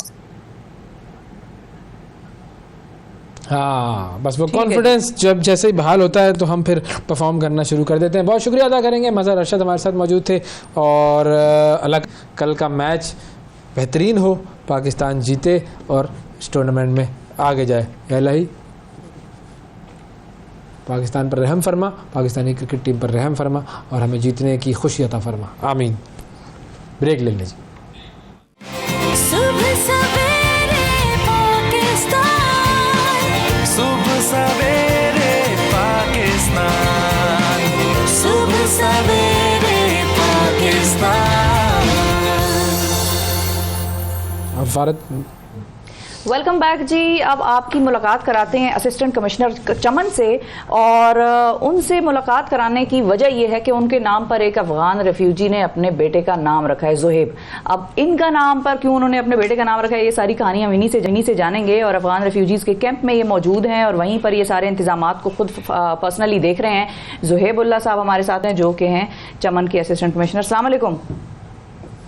वालेकुम अस्सलाम मैडम, खैरियत से हैं आप? बताएं सर, ये क्या इंटरेस्टिंग एक स्टोरी आई कल सामने कि आपके नाम पर अफगान रेफ्यूजीज ने अपने बच्चों के नाम रखने शुरू कर दिए। माशाल्लाह। असल में थोड़ा सा ये है कि इधर ये हमारा कैंप जो है ये 3000 से 4000 पर्सन्स को होल्डिंग की कैपेसिटी रखता है ना।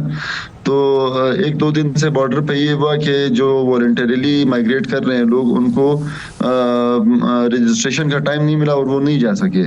तो ये 3 दिन से ये फैमिली यहीं पे स्टे कर रही थी हमारे कैंप में। हमने इनको एक टेंट दिया हुआ था। और फिर वो ऐसा है कि मैं जब कैंप के इंटर होता हूँ, मैं तकरीबन सारा दिन वहीं पे राउंड पे होता हूँ। तो जब मैं कैंप में इंटर हुआ तो ये फैमिली, इनके कोई बच्चे जो है ना, वो बच्चा रो रहा था इनका एक। और मैंने वो अपने स्टाफ को बताया, मैंने कहा इनको कोई बिस्किट शिस्किट कोई चीज़ ला के देते हैं, वो फिर मैं खुद डिस्ट्रीब्यूट करता हूँ, क्योंकि उस पर भी बच्चे लड़ाई करते हैं कैंप वाले। तो इनको फिर मैंने इनके खेमे में, वो बच्चा भूख से रो रहा था, तो मैंने उनको वो बिस्किट और वो सारी चीजें प्रोवाइड की। तो ये तीसरे दिन तक उनसे वैसे भी वो मुझे जानने पहचानने लग जाते हैं। तो कैंप जब मैं आता हूँ तो वो मेरे पीछे आ जाते हैं कि सर ये चीज़ चाहिए, वो चीज़ चाहिए। वो किसी और को वो बताते ही नहीं है। तो वहाँ पे ऐसा हुआ कि जब मैं गया तो ये डेफ एंड डम है इनके वालिद जो थे बच्चे के। तो वो बेचारे वो साइन लैंग्वेज में किसी को समझा नहीं पा रहे थे कि मुझे एम्बुलेंस चाहिए। उसके वालिद का नाम। अच्छा जी। तो वो समझा नहीं पा रहे थे। मेरी आवाज आपको क्लियर है? जी आ रही है, बिल्कुल आ रही है। हाँ, तो वो ये कन्वे नहीं कर पा रहे थे कि मुझे एम्बुलेंस चाहिए और मेरी जी आपकी आवाज आ रही है। वो लेबर में है, तो उनको इमरजेंसी में यानी ओटी की जरूरत है या लेबर रूम की जरूरत है।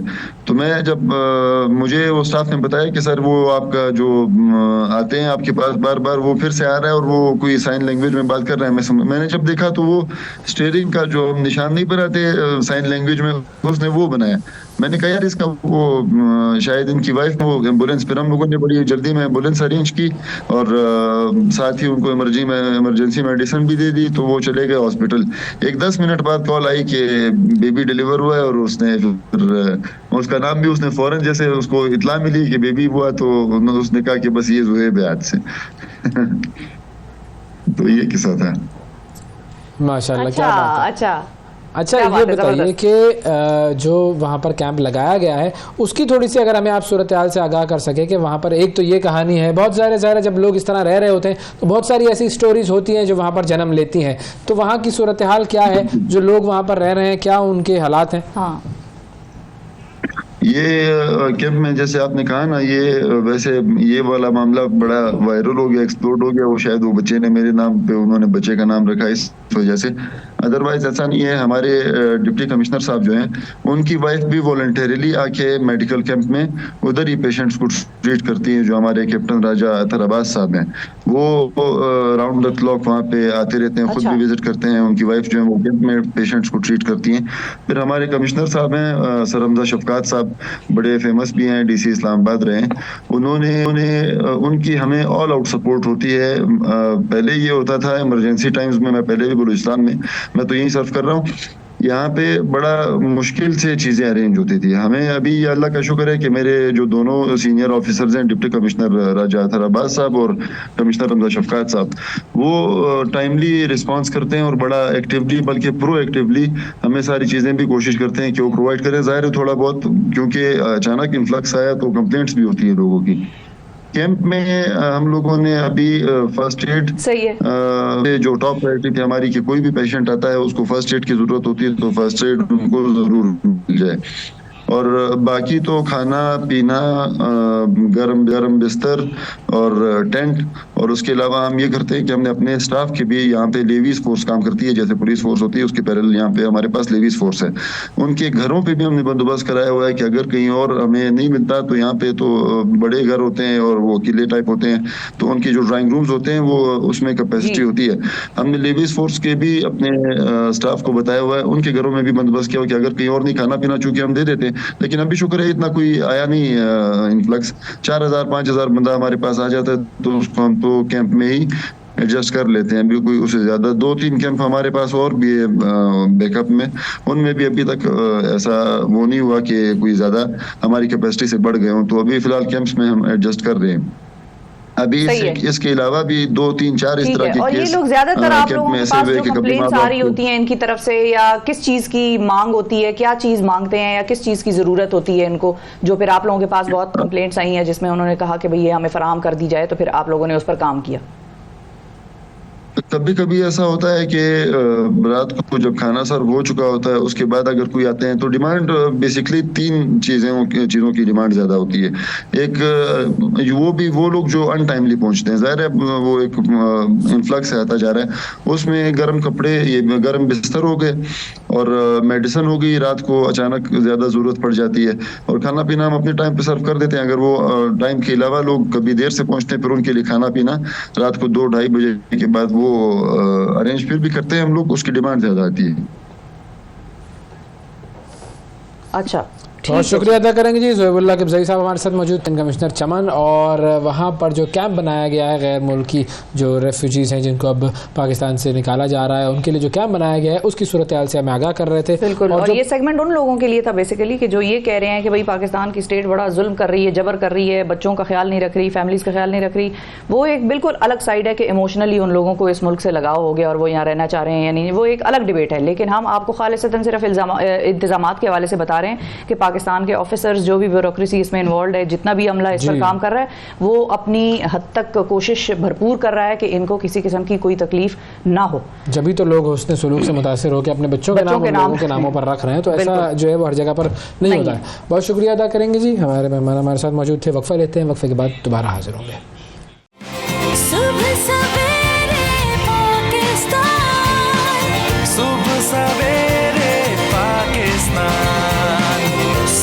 सवेरे पाकिस्तान। वेलकम बैक जी। बहुत सारे लोगों के नाबीना होने का सबब होता है जी मोतिया, काला मोतिया, सफ़ेद मोतिया। अच्छा, काला मोतिया बेसिकली जितनी मेरी इन्फॉर्मेशन है ये वो बीमारी है जिसमें आँख का दिमाग के साथ रब्ता मुनक़ता हो जाता है और वो आसाब काम करना छोड़ देते हैं जो कि मालूमात को आँख के पर्दा बसारत से दिमाग तक मुंतकिल करते हैं। अब कभी कभार मोतिया के बाद बीनाई वापस आ जाती है, लेकिन अक्सर ऐसा होता है कि इस बीमारी की वजह से अगर बीनाई चली जाए तो फिर वो वापस नहीं आती है।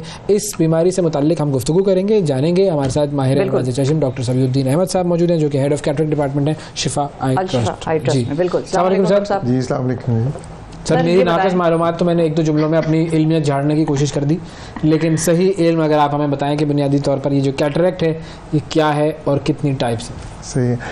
कैटरेक्ट बेसिकली एक ऐसी बीमारी है जिसको उर्दू में सफ़ेद मोतिया कहते हैं। अच्छा। और काला मोतिया एक अलग चीज़ है जिसको अंग्रेजी में ग्लोकोमा कहते हैं। अच्छा। तो आज हम सफ़ेद मोतिया के बारे में बात करते हैं। कैटरेक्ट इज सफ़ेद मोतिया, ग्लोकोमा इज काला मोतिया। ये तो डिफरेंशिएशन समझ में आ गई। अब मोतिया के बारे में ये कहा जाता है कि इससे नज़र के ऊपर असर होता है, और बिल्कुल सही कहा जाता है। धुंधलापन होता है और बीनाई के जाने का इम्कान भी होता है। अच्छा। और जो सफ़ेद मोतिया है उसकी अच्छी बात यह है कि उसका अगर ऑपरेशन या उसका इलाज मुकम्मल हो जाए तो नज़र वापस आ जाती है और लोग अपना नॉर्मल रूटीन का काम मुकम्मल तौर पर कर सकते हैं। उसके बाद इतनी अच्छी नज़र हो जाती है कि जो आम आदमी की नज़र है मोतिया आने से पहले वैसी हो जाती है। अच्छा। लेकिन काला मोतिया एक ऐसी बीमारी है जिसमें जो बीनाई चली गई वो वापस नहीं आती, इसलिए काले मोतिया की तशख़ीस जल्दी होनी चाहिए। चाहिए, वक्त पे होनी चाहिए और उसका इलाज भी होना चाहिए ताकि वो स्टेज तक ना पहुँचे कि जहाँ बिनाई ज़ाया हो जाए। तो इसमें होता क्या है, मतलब इंसान का जो क्यों डेवलप कर जाती है और एक खास एज के बाद फिर ज़्यादा लोगों में, इवन कुछ की तो आंखों में नज़र भी आता है, आपको एक वो सर्कल सा नज़र आता है। जी बिल्कुल, सफ़ेदी से नज़र आती है। सफ़ेद मोतिया आमतौर पे बेसिकली होता ही है कि जो लेंस है, कुदरती अदसा जो है आँख में, उसके अंदर कुछ प्रोटीन्स होते हैं और वो प्रोटीन्स जो हैं वो वक्त के साथ साथ, उम्र के लिहाज से, उम्र के साथ साथ या किसी बीमारी की वजह से वो आहिस्ता आहिस्ता डीनेचर हो जाते हैं। और वैसे तो वो एक ट्रांसपेरेंट बिल्कुल जिस तरह लेंस होता है जिसका काम होता है कि उसमें से शुआएं गुजरें और एक फोकस और एक इमेज बने, तो वो होता है। लेकिन जब ये इसमें सफ़ेदी आ जाती है और प्रोटीन्स डीनेचर हो जाती हैं तो उसमें धुंधलापन आना शुरू हो जाता है। और वो इमेज की शार्पनेस है, शुरू में इस तरह ही होता है कि पेशेंट को शार्प इमेज नज़र नहीं आता, उसको धुंधलापन नज़र आता है, जैसे वो बादलों में से देख रहा हो, ऐसे लगता है धुंध में से देख रहा हो।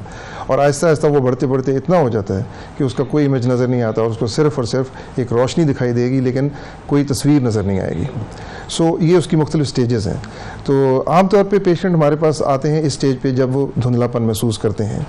और इसकी एक अच्छी बात, अलामत ये है कि पेशेंट को महसूस हो जाता है कि उसको कुछ मसला है, क्योंकि उसको जब धुंधलापन नज़र आना शुरू होता है तो वो हमारे से रब्ता करता है और फिर हम उसका तशख़ीस करते हैं और उसका इलाज करते हैं। सही। तशख़ीस ज़्यादा मुश्किल नहीं है, उसमें चंद टेस्ट करते हैं और पता चल जाता है कि सफ़ेद मोतिया है। और इलाज में ये है कि दवाइयों से या ऐनक से इसका इलाज नहीं है, इसका इलाज जो है वो ऑपरेशन या सर्जरी ही है। सही। और उस सर्जरी के अंदर लेंस रिप्लेस किया जाता है या फिर ये कि जैसे प्रोटीन की, जैसे आपने बताया कि वो कम हो रहा है, डिजनरेशन हो जाती है उसकी, रीफिलिंग हो जाती है प्रोटीन। वो असल में प्रोटीन हम उसको चेंज नहीं कर सकते, उसको हमें पूरे का पूरा लेंस ही चेंज करना पड़ता है। अच्छा। इसकी एग्जांपल आप यूँ ले लें, जैसे कोई कैमरा है, उसके अगर आगे लेंस लगा हुआ है, वो लेंस अगर मैला हो जाए तो उसको साफ़ नहीं कर सकते बल्कि उसको हम रिप्लेस करते हैं। ठीक है। तो उसकी पावर पहले कैलकुलेट करते हैं ताकि वो मैच हो सके आँख के साथ, और उसकी रिक्वायरमेंट जो भी है उसके हिसाब से मैच करके तो फिर हम वो लेंस रिप्लेस करते हैं। तो बेसिकली इसमें क्या किया जाता है कि वो जो लेंस या अदसा या कैटरेक्ट है उसको हम एक छोटा सा पोर्ट बना के आँख के अंदर जाके तो उस मटेरियल को डिज़ोल्व कर लेते हैं और उसको फिर हम वैक्यूम कर लेते हैं। और उसके बाद हम जो लेंस है वो भी एक बड़ा खूबसूरत लेंस इस तरह होता है कि वो बिल्कुल रोल हो जाता है। अच्छा। और रोल होके अंदर जाके वो अपनी पोजीशन बना लेता है, प्रॉपर्ली कॉन्टैक्ट लेंसेज, जैसे समझे आप, जैसे कॉन्टैक्ट लेंसेज है कि वो फोल्डेबल सॉफ्ट सा लेंस होता है। और जो लेंस का साइज़ है जो नॉर्मल लेंस का या कैटरेक्ट का वो तकरीबन 12 मिलीमीटर के करीब है। और हम क्या करते हैं कि हम एक छोटा सा ओपनिंग 2 मिलीमीटर का बना के उसमें से जाके और वो 12 मिलीमीटर का लेंस उसमें से हम इंजेक्ट कर देते हैं और वो जाके अपनी पोजीशन बना लेते हैं। तो छोटा पोर्ट बनाने से फ़ायदा ये होता है कि बाद में हीलिंग बहुत अच्छी होती है, टांके की ज़रूरत भी नहीं पड़ती। कितने अरसे में ये भी अगर केस बहुत अच्छा हुआ हो तो पेशेंट अगले ही दिन अपने सारे काम कर सकता है। जो काला चश्मा लगाने की जरूरत होती थी या लाइट को नहीं आपने उस तरह से, जी काला चश्मा आप धूप में लगा लें क्योंकि वो दवाइयों का असर होता है कुछ, उसकी वजह से और थोड़ी सी इरिटेशन होती है। अदरवाइज जहाँ तक उनके काम का ताल्लुक है तो वो आप अगले दिन से कर सकते हैं। 90% काम आप अगले ही दिन से कर सकते हैं। तो इसका ये जदीद तरीका जो है इलाज का, जिसको हम फेको एमल्सिफिकेशन कहते हैं, वो है। उसका ये फ़ायदा है कि उसमें हीलिंग बहुत जल्दी होती है और पेशेंट अगले दिन से अपने काम कर सकते हैं। सही। क्या कोई ऐसी चीज़ है जो कि इंसान करे कि जिससे इस बीमारी से वो महफूज रह सके, मतलब कोई ऐसी प्रिकॉशंस लेनी हो हमें या कोई एक्सरसाइजेज हो कि जिसकी वजह से ये प्रॉब्लम ना अराइज हो? असल में ये इसको मैं एक बीमारी तो नहीं समझता। अच्छा। ये एक एज रिलेटेड या एजिंग प्रोसेस का हिस्सा है। जैसे उम्र के साथ साथ हमारे बाल सफ़ेद हो जाते हैं, घुटने दर्द करना शुरू कर देते हैं, उसी तरह ये भी एक प्रोसेस है जो कि एज रिलेटेड प्रोसेस है।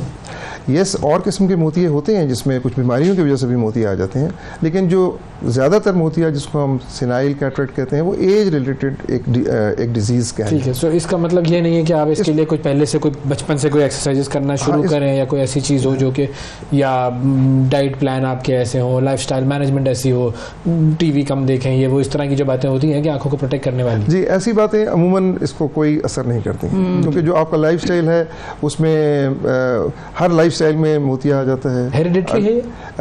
हेरिडिटरी का ये है कि नॉट एग्जैक्टली हेरिडिटरी, मैंने कहा ना ये एज रिलेटेड है, किसी को भी हो जाता है, किसी को भी हो, बल्कि उम्र सबको होता है। बिल्कुल, एक स्टडी के मुताबिक 50 साल की उम्र के बाद तकरीबन 5% लोगों में ये आना शुरू हो जाता है। अच्छा। और तकरीबन 65 साल की जब एज होती है तो ये तकरीबन 15% लोगों में आ जाता है। यानी कि हर 100 मरीजों के में से 15 लोगों, हर 100 लोगों में से 15 लोगों को ये मोतिया आ सकता है। तो इसमें वैसे आइडेंटिफाई कैसे करेंगे कि ये एज रिलेटेड आई साइट कमजोर नहीं हो रही, बल्कि ये एज रिलेटेड मोतिये का सिलसिला शुरू हो गया? क्योंकि लोग कहते हैं भाई बुढ़ापे में 40 के बाद वो करीब की नजर भी कमजोर हो जाती है। 40 के बाद बुढ़ापा नहीं होता है, आप लोग ऐसी बातें करना शुरू कर देते हैं 40 के बाद बुढ़ापा नहीं, मैंने बुढ़ापे में दो अलग अलग जुमले हैं। बुढ़ापे के बाद नजर का कमजोर होना और 40 के बाद करीब की नजर का कमजोर होना, ये भी एक नेचुरल प्रोसेस है। तो लोगों को ये लगता है कि भाई वो शायद नजर कमजोर हो रही है एज की वजह से, कैटरेक्ट की तरफ वो सोचते ही नहीं है। असल में नजर कमजोर कैटरेक्ट में भी होती है और भी बहुत सारे रीजन होते हैं जिसकी वजह से होती है। अब देखना ये है कि ये किस वजह से है। वो बेस्ट तो यही है कि वो एक डॉक्टर से मुआयना करा लें ताकि वो देख सकें कि ये चश्मा लगाने की ज़रूरत है या मोतिये की वजह से नज़र कमज़ोर हो रही है। और मोतिये की जो नज़र कमज़ोर होती है उसमें अमूमन धुंधलापन होता है। अच्छा। तो वो जो धुंधलापन, जैसे आप बादल में से देख रहे हैं, धुंध में से देख रहे हैं, वो चीज़ अगर हो तो उसकी वो एक अलामत है जो हमें मोतिये की तशखीस के लिए आसानी होती है। सही। और सर्जरी कितने ड्यूरेशन की होती है? अगर सर्जिकल प्रोसीजर नॉर्मल जिस तरह हम करते हैं हो और उसमें कोई कॉम्प्लिकेशन ना हो तो तकरीबन 15 मिनट के अंदर सर्जरी हो जाती है। अच्छा। और कॉम्प्लिकेशन क्या वो तो फिर कॉम्प्लिकेशंस कुछ भी हो सकती हैं, मतलब 100 किस्म की कॉम्प्लिकेशंस होती है। मेरे ख्याल है उनका जिक्र ना करें तो अच्छा है, इसलिए कि वो पेशेंट को डराने वाली बात है। और अच्छे हाथों में कॉम्प्लिकेशन का रेट काफ़ी कम है, इसलिए मेरा ख्याल है कि उनका 15 मिनट की सर्जरी। जी, सर्जरी वैसे 15 मिनट में तकरीबन होती है। अच्छा, अब अगर हम थोड़ा सा काले मोतिये की तरफ, ग्लाकोमा, जो काला मोतिया है उसमें क्या होता है और नज़र आपकी कैसे आना शुरू होती है? अच्छा, काले मोतिये में ये है कि अमूमन मरीज़ को पता नहीं चलता कि उसको कोई तकलीफ़ है। अच्छा। क्योंकि उसमें विजुअल फील्ड डिफेक्ट्स होते हैं, लेकिन वो सेंट्रल विजन, यानी कि जिस तरह मैं अब आपको देख रहा हूँ, आपका चेहरा मुझे साफ नज़र आ रहा है, लेकिन इर्द गिर्द की चीज़ों में आहिस्ता आहिस्ता धुंधलापन होना शुरू हो जाता है। लेकिन वो मरीज़ को महसूस नहीं होता, ना उसको कोई दर्द होती है, ना उसको धुंधलापन महसूस होता है। So it's a silent blindness, patient को पता नहीं चलता, और वो जब हमारे पास आता है तो इतना लेट हो चुका होता है कि उसको नुकसान बहुत ज़्यादा हो चुका होता है। वो फिर रिवर्सिबल नहीं है, और वो रिवर्सिबल भी नहीं है। इसलिए काला मोतिया इसलिए ख़तरनाक समझा जाता है कि एक तो वो छुप के वार करता है और पता नहीं चलता, और दूसरा जब वो हो जाता है तो फिर वो उसका डैमेज रिवर्सिबल नहीं है। अच्छा, तो फिर इसलिए चेक करने के लिए फिर क्या प्रोसीजर? जी, उसके लिए एक, और ये फैमिलीज़ में भी चलता है, इसलिए उसके लिए बहुत ज़रूरी है कि आप सालाना मुआयना ज़रूर करवाएं। 50 साल की उम्र के बाद सालाना मुआयना आपका ज़रूर होना चाहिए। और अगर खुदा न खास्ता फैमिली में कोई ऐसा मेम्बर है जिसको काला मोतिया है तो फिर इससे भी पहले आपका मुआयना एक दफ़ा ज़रूर होना चाहिए। और इस मुआयने में हमें पता चल जाता है कि अगर कोई ऐसा शक पड़े तो फिर आगे और टेस्ट करवाए जाते हैं ताकि तशख़ीस मुकम्मल हो जाए। और अच्छी बात यह है कि हर चीज़ का एक अच्छा पहलू भी होता है। वो ये अच्छी बात है कि इसको हम कंट्रोल सिर्फ दवाइयों से कर सकते हैं। अगर हम ड्रॉप्स शुरू करें, आई ड्रॉप्स इस्तेमाल करें, मेडिसिन यूज़ करें, तो काला मोतिया उसमें से 90% काला मोतिया ऐसा है जो हम सिर्फ और सिर्फ कतरों से कंट्रोल कर सकते हैं। तो इसलिए इससे डरने की ज़रूरत नहीं है। कोशिश ये करनी चाहिए कि हम जल्दी तशख़ीस करवाएं और इसका जल्दी इलाज शुरू करवाएं ताकि हम उस स्टेज तक ना आएँ कि हमें ऑपरेशन करना पड़े। ये बताएं डॉक्टर साहब कि थोड़ा सा इससे हमारे टॉपिक से, कैटरेक्ट से लिंक नहीं है, लेकिन ब्लाइंडनेस एक होती है डायबिटीज़ वालों को भी, और वो भी अचानक किसी दिन हो जाती है उनको, वो किस तरह से कंट्रोल की जा सकती है या उससे प्रिवेंशन क्या है? क्योंकि डायबिटीज़ भी पाकिस्तान का एक बड़ा एक नेशनल सा मसला है। जी, डायबिटीज़ एक ऐसी बीमारी है जिसमें आँखें, दिल, दिमाग, गुर्दे, ये सारे इफ़ेक्ट होते हैं। बिल्कुल। और आँखों का ये है कि उसमें भी मोतिया भी बन जाता है वक्त से पहले, और उसके अंदर नज़र के पर्दे पे भी कुछ चेंजेस ऐसे आते हैं जो कि वक्त पे ट्रीट ना करें तो वो ब्लाइंडनेस कॉज कर सकते हैं।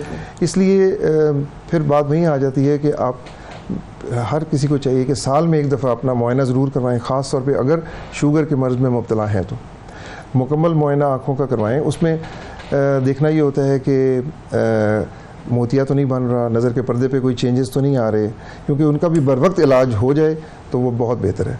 और अगर हम, जैसे आपका सवाल था कि एकदम नज़र चली जाती है, उसकी अमूमन ये वजह होती है कि आँख में कोई ना कोई नस, खून की नाली वो ब्लीड कर जाती है और आँख के अंदर खून आ जाता है। तो उसमें मरीज़ कई दफ़ा सुबह सो के उठता है तो उसको कुछ नज़र नहीं आ रहा होता। सो ये एक्यूट ब्लाइंडनेस की एक कॉज है जिसको हम कहते हैं विट्रियस हेमरेज, उसमें आँख के अंदर खून होता है। ये ठीक हो जाता है फिर? हाँ, इसका इलाज मौजूद है, इसके लिए हम दवाएँ देते हैं और अगर दवाओं से फ़ायदा ना हो तो फिर उसको ऑपरेट भी किया जा सकता है।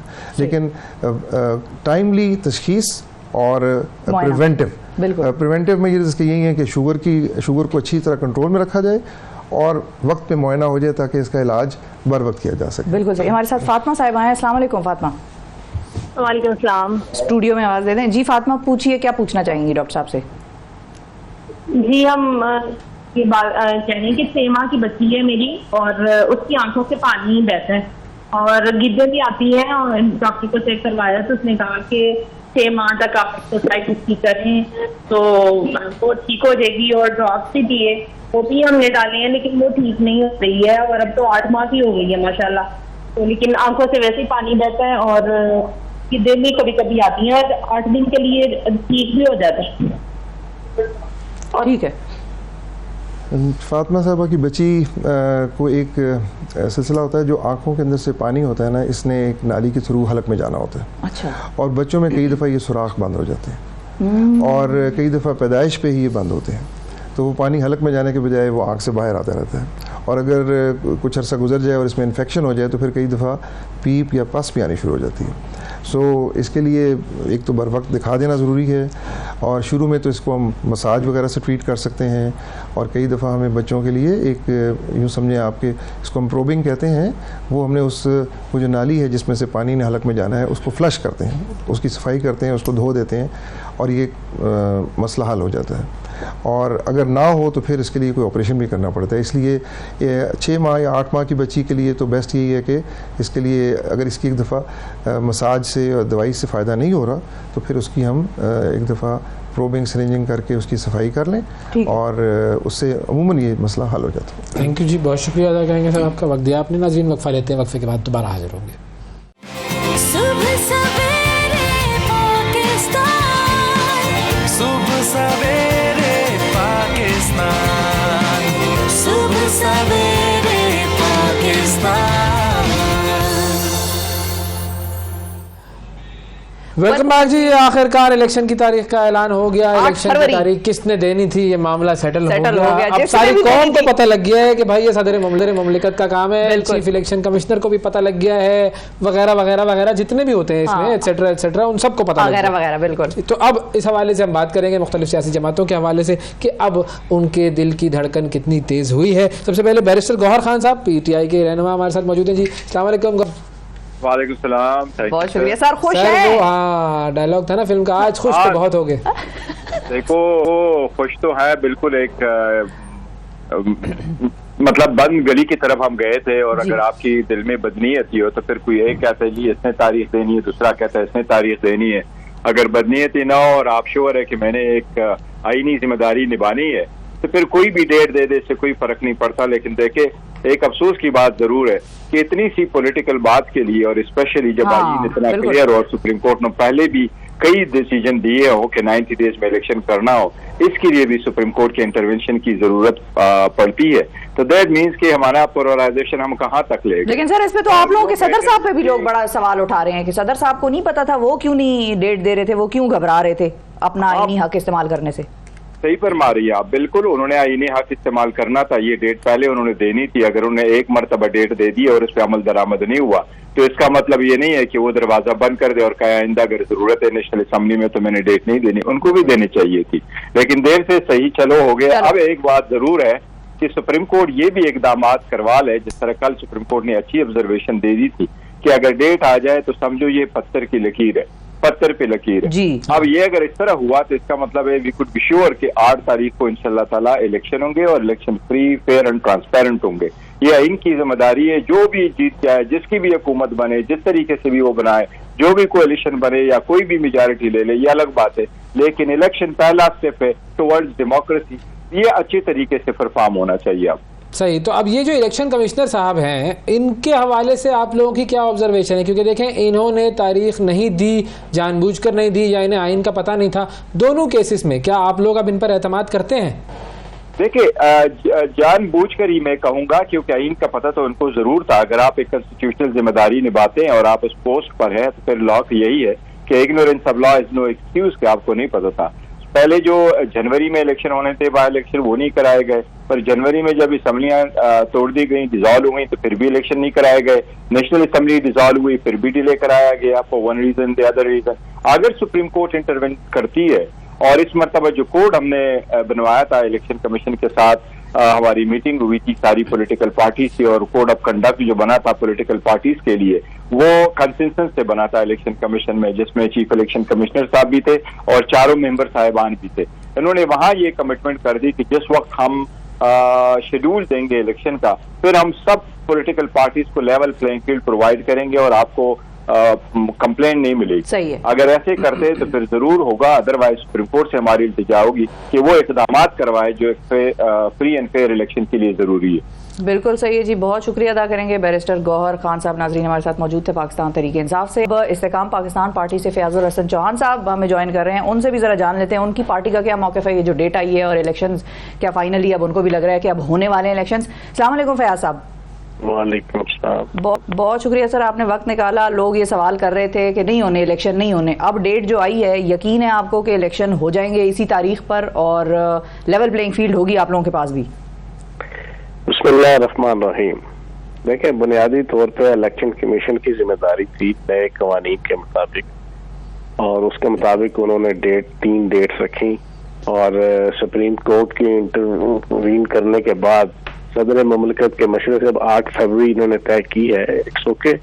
लेकिन मैंने कल भी 8-10 टीवी चैनल में वीपर देते हुए ये कहा था, और आपके चैनल में भी मैं कह दूं, इकोनॉमिक्स में जब कोई लॉ पढ़ाया जाता है ना, तो लॉ के एंड पर लिखा जाता है कि अगर हालात बदस्तूर रहे तो ये कानून अमल दरामद होगा। ठीक है, ये लॉ अमल दरामद होगा, अदरवाइज इसके असरात वो नहीं होंगे जो कानून में बयान किए गए हैं। तो मैं ये कहूंगा कि अगर हालात बदस्तूर रहे मुआशी, माशरती, सियासी पाकिस्तान के, तो 8 फरवरी को इलेक्शन हो जाएंगे। लेकिन सर चीफ जस्टिस साहब क्या नजर आ रहा है कि हाँ, ये तो पत्थर की लकीर कह रहे हो, पत्थर की लकीर है, ये तारीख में आगे पीछे कुछ नहीं हो सकेगा। मैं वही कह रहा हूँ, चीफ जस्टिस साहब तो काबिल एहतराम है मेरे लिए, लेकिन जो हालात जो है वो उनके कंट्रोल में नहीं होते ना, वो कुदरत के कंट्रोल में होते हैं और अल्लाह के कंट्रोल में होते हैं। लेकिन ऐसा आपको क्या लग रहा है कि हालात में ऐसा क्या हो जाएगा? बहुत कुछ हो सकता है, ठीक है ना, बहुत कुछ हो सकता है। अभी देखें, अब इस महीने के एंड में जनाब और अगले महीने आपने IMF के ये और बाकी कुछ जो आपके ऊपर कर्जे हैं वो कोई 10, 12 अरब, 15 अरब डॉलर आपने पे करना पड़ा रास्ते पाकिस्तान में। फिर रिव्यू है जो स्टैंड बाय आपकी अरेंजमेंट हुई हुई है 3 अरब डॉलर की या 3.25 अरब डॉलर की, उसका IMF का रिव्यू है। फिर उसके बाद आपकी ये जो 30 नवंबर लास्ट डेट है आपकी जनाब, कोई 13,000 है या 12,000 है आपकी रिव्यू पिटीशन आई हुई है हदबंदियों के खिलाफ। उसमें अगर कोई आउट ऑफ द वे कोई पूरी की पूरी पार्टी उठ के कह देती है, कोई बड़ी पार्टी के जनाब ये हम हदबंदियां मानते ही नहीं है, और वो सुप्रीम कोर्ट से रिट जना स्टे ले लेते हैं, तो हाई कोर्ट से, इस तरह की बीसीओ चीजें हैं। पॉलिटिकल बहुत अप्स एंड डाउन है, बिल्कुल फाइनेंशियल अप्स एंड डाउन है, एडमिनिस्ट्रेटिव अप्स एंड डाउन है। अगर ये सारे के सारे ना हुए तो 8 फरवरी को हो जाएंगे। बिल्कुल समझ गया, लॉजिकल बात है जी। ये पत्थर की लकीर तो उन्होंने कहा है, लेकिन ये रेत की दीवार भी हो सकती है। बिल्कुल, बहुत शुक्रिया सर। फयाजुल हसन चौहान साहब नाजरीन हमारे साथ मौजूद थे। एहसान अफजल साहब PMLN, उनसे भी जरा पूछते हैं कि जी उनके क्या जज्बात हैं इस वक्त। अस्सलाम वालेकुम राना साहब। जी वालेकुम सलाम। सर आप बताइए कि ये जो कल जो डेट अनाउंस कर दी गई है आखिरकार, कुफर टूटा खुदा खुदा करके 8 फरवरी, लेकिन साथ ही फयाजुल हसन चौहान साहब ने भी कह दिया मर्ज बढ़ता गया जू जू दवा की। क्या कहते हैं जी? ठीक है, 8 फरवरी पत्थर पे लकीर है, ओके, आप लोग की क्या राय है? देखिए, मैं समझता हूँ कि खुशाइन बात है कि एक फाइनल डेट आगे आ गई है, और मुल्क में जो एक कंफ्यूजन, जो अफरा तफरी, जो ना होनी अनहोनी की जो एक फजा थी, वो इससे अब क्लियर डाउन हो जाएगी। पूरी कौम को पता है कि हम इलेक्शंस की तरफ बढ़ रहे हैं, और मुल्क जो है वो एक नई हुकूमत को मुंतखब करने जा रहा है। तो ये हमारा पहले दिन से हमें पता था कि जब PCI ने सेंसस को नोटिफाई किया तो फिर बॉल जो है वो ECP के कोर्ट में चला गया था, और ECP अपने मुताबिक वो एक खुद मुख्तार अदारा है जिसने फिर डिलिमिटेशन करनी थी, 30 नवंबर तक वो मुकम्मल होनी थी, और उसके बाद आपने 60 दिनों के अंदर इलेक्शन कराने थे। तो लगभग यही डेट बनती थी, जनवरी का एंड या फरवरी का शुरू। तो अच्छी बात है कि ये दे क्यों नहीं रहे थे डेट, मतलब रुके हुए क्यों थे? आपको पता था तो इलेक्शन कमिश्नर साहब को, चीफ इलेक्शन साहब को नहीं पता था? और ये जो मतलब चीफ जस्टिस साहब को कहना पड़ा जाओ भाई उसका दरवाजा खटखटाओ, जाओ मिलो, मतलब ये कोई अजीब सी बात नहीं लग रही आपको कि वो डेट अपने पास या बॉल अपने पास लेके बैठे हुए थे? देखें, ये तो ज्यादा बेहतर जवाब ईसीपी दे सकता है, मैं सिर्फ अपना पॉइंट ऑफ व्यू दे सकता हूं कि ऐसा क्यों हुआ। देखें, एक जब डीलिमिटेशन का प्रोसेस जारी था तो मेरे ख्याल से ईसीपी का ये ख्याल होगा कि जब तक डीलिमिटेशन मुकम्मल नहीं होती उनके पास वक्त है कि वो फाइनल डेट उसके बाद अनाउंस करें। बहरहाल सुप्रीम कोर्ट का काम तशरीह करना है, और अगर नया एक्ट में अमेंडमेंट हुई थी इलेक्शन एक्ट में, तो उसके मुताबिक शायद ईसीपी का ये ख्याल था कि डेट देना उनका टोटली तौर पे नन्हे बड़े मुन्ने सर, इतने प्यारे, पता ही नहीं मतलब ऐसे कैसे इतने बड़े ओहदे पर पूरा मुल्क चला रहे हैं, आपको पता ही नहीं है कि किसने क्या करना है, फिर तो हवा में हर चीज हो रही है। मतलब मेरे प्रोड्यूसर को अगर ना पता हो प्रोग्राम कैसे चलाना है तो मैं तो एक दिन ना रखूं उसको। नहीं, देखें, अब जो अमेंडमेंट हुई मेरे ख्याल से उसके मुताबिक शायद इसी तरह का तासुर था कि ईसीपी ही, लेकिन उसकी तशरीह सुप्रीम कोर्ट ने कर दी तो ठीक है, अब ये चीज हमेशा के लिए once and for all clear हो गया कि जी अब ये सदर साहब करेंगे। बिल्कुल सही। नहीं, सदर और ईसीपी मिलके कंसल्टेशन के अंदर कंसेंसस के साथ डेट अनाउंस करेंगे। देखें, सदर साहब तो के पास ये इंफॉर्मेशन तो नहीं है कि ईसीपी ने अपनी तैयारी मुकम्मल कर ली है, नहीं की, क्या उनके चैलेंजेस हैं, तो ये एक इंडिविजुअल इंडिपेंडेंटली नहीं कर सकता एक अदारे के साथ जिसने इलेक्शन कंडक्ट कराने, फ्री फेयर ट्रांसपेरेंट इलेक्शन। जी जी बिल्कुल सही है जी। बहुत शुक्रिया अदा करेंगे। राना एहसान अफजल साहब हमारे साथ मौजूद थे पाकिस्तान मुस्लिम लीग नवाज से। और अब हम किस तरफ जा रहे हैं? जनाब अमीनुल हक साहब MQM के सीनियर रहनुमा, उनसे जानते हैं कि उनके क्या तासुरात है। अस्सलाम वालेकुम अमीन साहब। वालेकुम सलाम, अवैध and Shifa both. Thank you sir, बहुत शुक्रिया, आपने टाइम निकाला बड़े अर्ली मॉर्निंग। अब डेट तो आ गई है, क्या वाले जाग जाते हैं सुबह वाले हैं, ठीक है, लेकिन जाग जाते हैं, ये मुझे पता है। ठीक है। अच्छा सर, डेट तो आ गई है, अब लेवल प्लेइंग फील्ड की जो कहानी है और इलेक्शन कैसा होगा, फ्री एंड फेयर होगा नहीं होगा, किसी एक को जरा ज्यादा बरतरी दिलाई जाएगी, या जो भी है सिलसिला, इस पे आप लोगों का क्या मौक़िफ़ है? जरा तसल्ली इत्मीनान हुआ आप लोगों को कि डेट आ गई है तो इलेक्शन भी फ्री एंड फेयर हो ही जाएगा? देखिए शिफा, सबसे पहले तो मैं समझता हूँ कि इलेक्शन कमीशन ऑफ पाकिस्तान के इस ऐलान को कि 8 फरवरी को इलेक्शन का इनेकाद किया जाएगा, MQM खुशाइन समझती है, वेलकम करती है।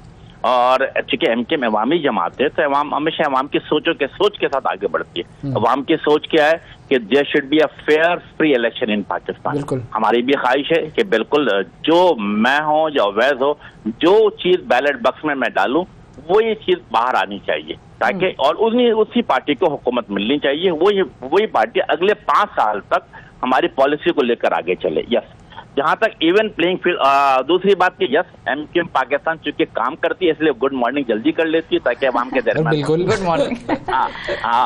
तीसरी इंपॉर्टेंट बात की इवन प्लेइंग फील्ड के हवाले से देखें, MQM पाकिस्तान को एतराज है कि इवन प्लेइंग फील्ड जो MQM को नहीं दी जा रही है। As a political worker yes, मैं समझता हूँ कि पाकिस्तान की तमाम सियासी पार्टी को इवन प्लेइंग फील्ड मिलना चाहिए ताकि वो आज़ादाना तरीके से इंतखाबात में उतर सके, अवाम के सामने अपना मंशूर लेके जा सके, और अवाम की तरफ से जो उन्हें दिया जाएगा वो बैलेट में हमें नजर आ जाएगा। हाँ, जहाँ तक MQM का ताल्लुक है, MQM को इवन प्लेइंग फील्ड नहीं मिल रही है सिंध के अंदर। ठीक है, क्या कहते हैं MQM क्या कहती है? MQM कहती है सिंपल, MQM कहती है कि पिछले 12 साल से 15 साल से पाकिस्तान पीपल्स पार्टी करप्ट नाहिल बेस हुकूमत इन पर हुकूमत करती चली आ रही है। हुआ क्या केयर टेकर गवर्नमेंट में कि जो डिप्टी कमिश्नर को बदीन से निकाला गया उसको कराची में लगा दिया गया, कराची से DIG साहब का ट्रांसफर करके लड़काना में लगा दिया गया।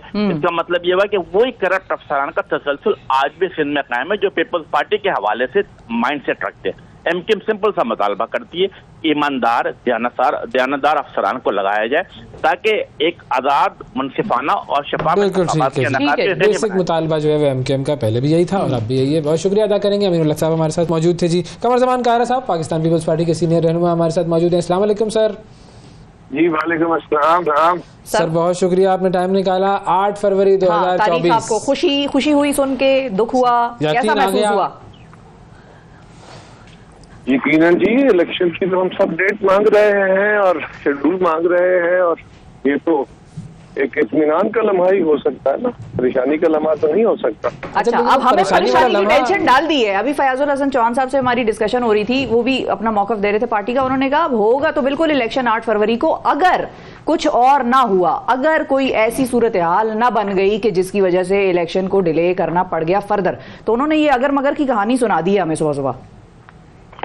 के बारे में तो वही कह सकते हैं कि मैं तो किसी अगर मगर को नहीं मानता, और मैं समझता हूँ कि इस मुल्क में अब बहुत अगर मगर हो चुकी है, और अब अगर दोबारा हम इसी मामले का शिकार होते हैं तो ये नाकाबिल तलाफी नुकसान की तरफ जाने का इम्कान है। पहले ही जहाँ पे हम पहुंचे खड़े हैं, बड़े तदब्बर और हौसले और समझ के साथ मुल्क को आगे बढ़ाने की जरूरत है। हम किसी नए तजर्बे के हामिल नहीं रह गए।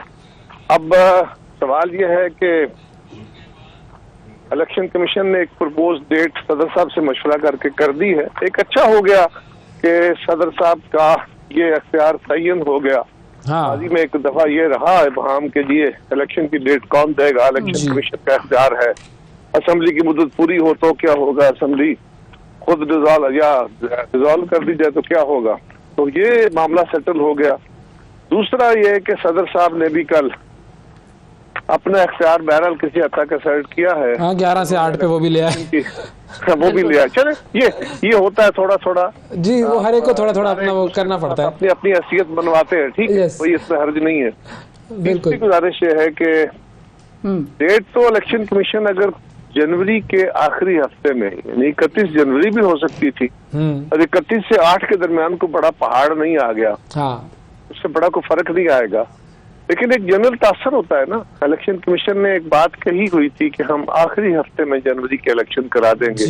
मेरे ख्याल में अगर इलेक्शन कमीशन अपनी उस डेट पे या उस हफ्ते पे स्टिक करता तो ये इलेक्शन कमीशन के अपने एतबार के लिए अच्छा होता, उनके अपने लफ्जों का एतबार बढ़ता, लोगों का एतमाद उन पर बढ़ता।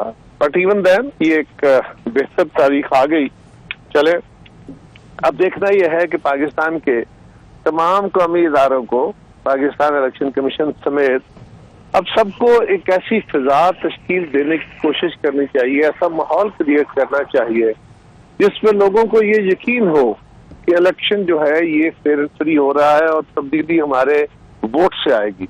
ये सबसे बड़ा सवाल है जिसका जवाब ये जो हमारे मुल्क के अंदर माजी में होता रहा, अगर एक और मुतनाज़ा इलेक्शन हम दोबारा कराते हैं तो ये फायदे की बजाय एक बड़े नुकसान का हामिल होगा। लोगों का पहले ही रियासती इदारों के ऊपर, हमारे सिस्टम के ऊपर से लोगों का एतबार उठा हुआ।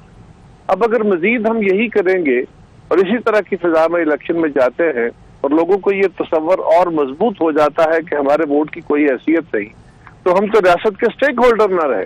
बिल्कुल, मैं रियासत का स्टेक होल्डर बनने का जो इजहारिया मेरा है वो तो मेरा वोट है, लिहाजा मेरा उस पर एतबार और कमजोर हुआ तो क्या फायदा होगा। तो अब करना यह है कि वो कोशिश करें तमाम इदारे और सियासी जमातों को, आप सब मीडिया वालों को, मीडिया में भी होता है ना जी गरम मसाला लगा के बात, बिल्कुल क्योंकि अगर माहौल ठंडा रख के गर्मा गर्म खबरें ना हो तो उसको भी पदीरा ही नहीं मिलती।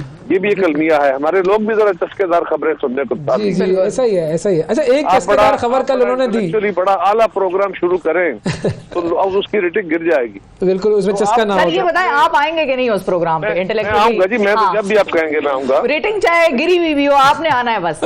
मैं रेटिंग के हवाले से तो मेरा इशू ही नहीं होता। बिल्कुल ऐसा ही है। मैं तो सिर्फ ये गुजारिश कर रहा हूँ कि आपका भी इशू नहीं होता, आपके स्टेट का इशू होता है। चले छोड़िए इस बात को, थोड़े और क्या रहने दें, लाइटर साइड। अच्छा, कल वो आपकी और मेरी, आप मीडिया की और मेरी सियासी जमातों की, मुल्क के बाकी इदारों की ये जिम्मेदारी है कि हम अपनी अपनी जिम्मेदारी अदा करें। सियासी जमातों के हवाले से तो हमें ये करना है कि आप एक न्यूट्रलिटी की फिजा कायम करने की कोशिश करें, हिजान को कम करने। लोगों के अंदर राइट एंड रॉन्ग की डिबेट तो होनी है, लेकिन एक हिजान की कैफियत में लाके डिबेट की जाती है जो हमारे यहाँ आजकल बहुत मुरव्वज है, बहुत आम है। बिल्कुल, उसको कम करने की जरूरत है, अगर खत्म नहीं भी हो सकती तो।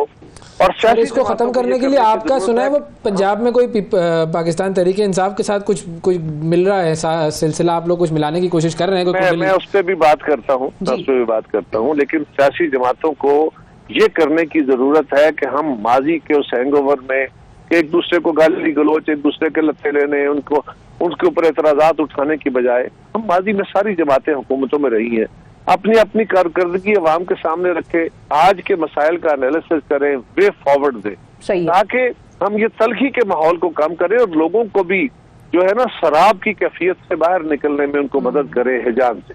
रही बात मेरा और आप इस पे सवाल खड़ा करें कि जो सियासी जमातें हैं ये बेहतर लोगों को टिकट दें, और हम सब मिलकर पाकिस्तान के अवाम को ये सब करने के बाद ये गुजारिश करें कि अब आप भी अपने तासुबात से, अपने बायसेस से उठ के और एक हिजानी कैफियत से निकल के रैशनली बेहतर लोगों का चुनाव करें, अहल लोगों का चुनाव करें, ताकि असेंबलियों में बेहतर लोग जाएं। अब ये डिबेट करने की जरूरत है।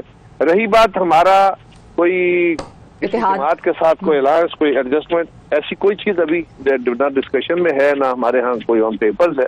ये मीडिया के अंदर एक डिबेट चल रही है जिसका फिलहाल ग्राउंड से कोई ताल्लुक नहीं। और वो जो पीपल्स पार्टी की वो PMLN की तरफ से कोई सदर बनने की भी कोई ऑफर शायद सुनने में आ रही है जरदारी साहब को। मैंने अर्ज किया ना कि अभी तक जितनी गुफ्तगू है ये आपके पास आपके सोर्सेज जो सूसी सोर्सेज वो इधर उधर से लेकर आते हैं ना, वो पता नहीं कहाँ से, बस वो कई लोगों के अपने ख्याल होते हैं जिसको वो खबर बना देते। सही है, ये भी होता है। बिल्कुल, बहुत शुक्रिया अदा करेंगे जी। कमरजमान कायरा साहब हमारे साथ मौजूद थे। और देखें तारीख आ गई है, उनका कहना भी यही था कि एक बर्दाश्त का, सब्र का और मुल्क के आम जिसको कहते हैं ना मुल्क की मफाद का एक माहौल बनाए, जिसमें कि ऐसे नुमाइंदों को आप चुने जो कि आपके लिए और आपके मुल्क के लिए आपको लगता है कि खालिसतन बेहतर होगा। और ऐसे लोगों को ऐवानों में लेकर आए जो आपको लगता है कि आपके मुल्क के लिए काम करेंगे सिंसियरली। तो बस फिर मैं नॉमिनेशन पेपर कर दूं, फिर इसका मतलब है कह रही ना सिंसियरली सब कुछ डिक्लेयर करेंगे, उसमें कुछ चीज रह गई, मतलब कुछ नहीं, बेगमात कितनी है और सब डिक्लेयर हो जाए, कोई ऐसा मसला नहीं है। मैं डिक्लेयर करने के लिए तैयार हूँ, बस प्रोवाइडेड मुझे कोई पार्टी जो है वो गारंटी दे जी आप अगर आएंगे तो ये ओहदा पाएंगे। फिर उसकी ताकि इस तरीके से ही मैं कुछ कर सकूंगा। और पूरी मेरी जो है वो ख्वाहिश है कि मैं अपने मुल्क की खिदमत करूँ, मेहनत करूँ, मोहब्बत से अपने मुल्क की जो है वो जड़ें मजबूत करूँ। जी जी जी बिल्कुल ऐसे ही है। अल्लामा इकबाल और कायद आज़म का पाकिस्तान बनाऊं, यही सारे मंशूर होते हैं। और क्या, और फिर उसके बाद मंशूर में से क्या निकलता है ये या डब्बे में से क्या निकलता है ये तो वक्त बताएगा। लेकिन बिल्कुल जिम्मेदारी किरदार अदा करें, जो जिस इदारे में है, जो जहाँ पर है, वो पाकिस्तान को पहले रखे, अपनी ज़ात को और अपने मफादात को बाद में रखे। और प्रोग्राम खत्म होने का वक्त हो गया है। प्रोग्राम के शुरू में हमने जो बात की थी, सीरियसली ये बात करनी है, सारी बात सीरियस हो जाना है इलेक्शन के मामले में। सीरियसली मजाक ना बनाएं, सीरियस बिल्कुल। नाजरीन आज के प्रोग्राम में इतना ही, कल आपसे फिर मुलाकात करेंगे अगले प्रोग्राम में, मतलब नाजरीन अगले प्रोग्राम में आपसे फिर मुलाकात करेंगे। सीरियसली आपसे इजाजत ले रहा हूँ। अल्लाह हाफिज़।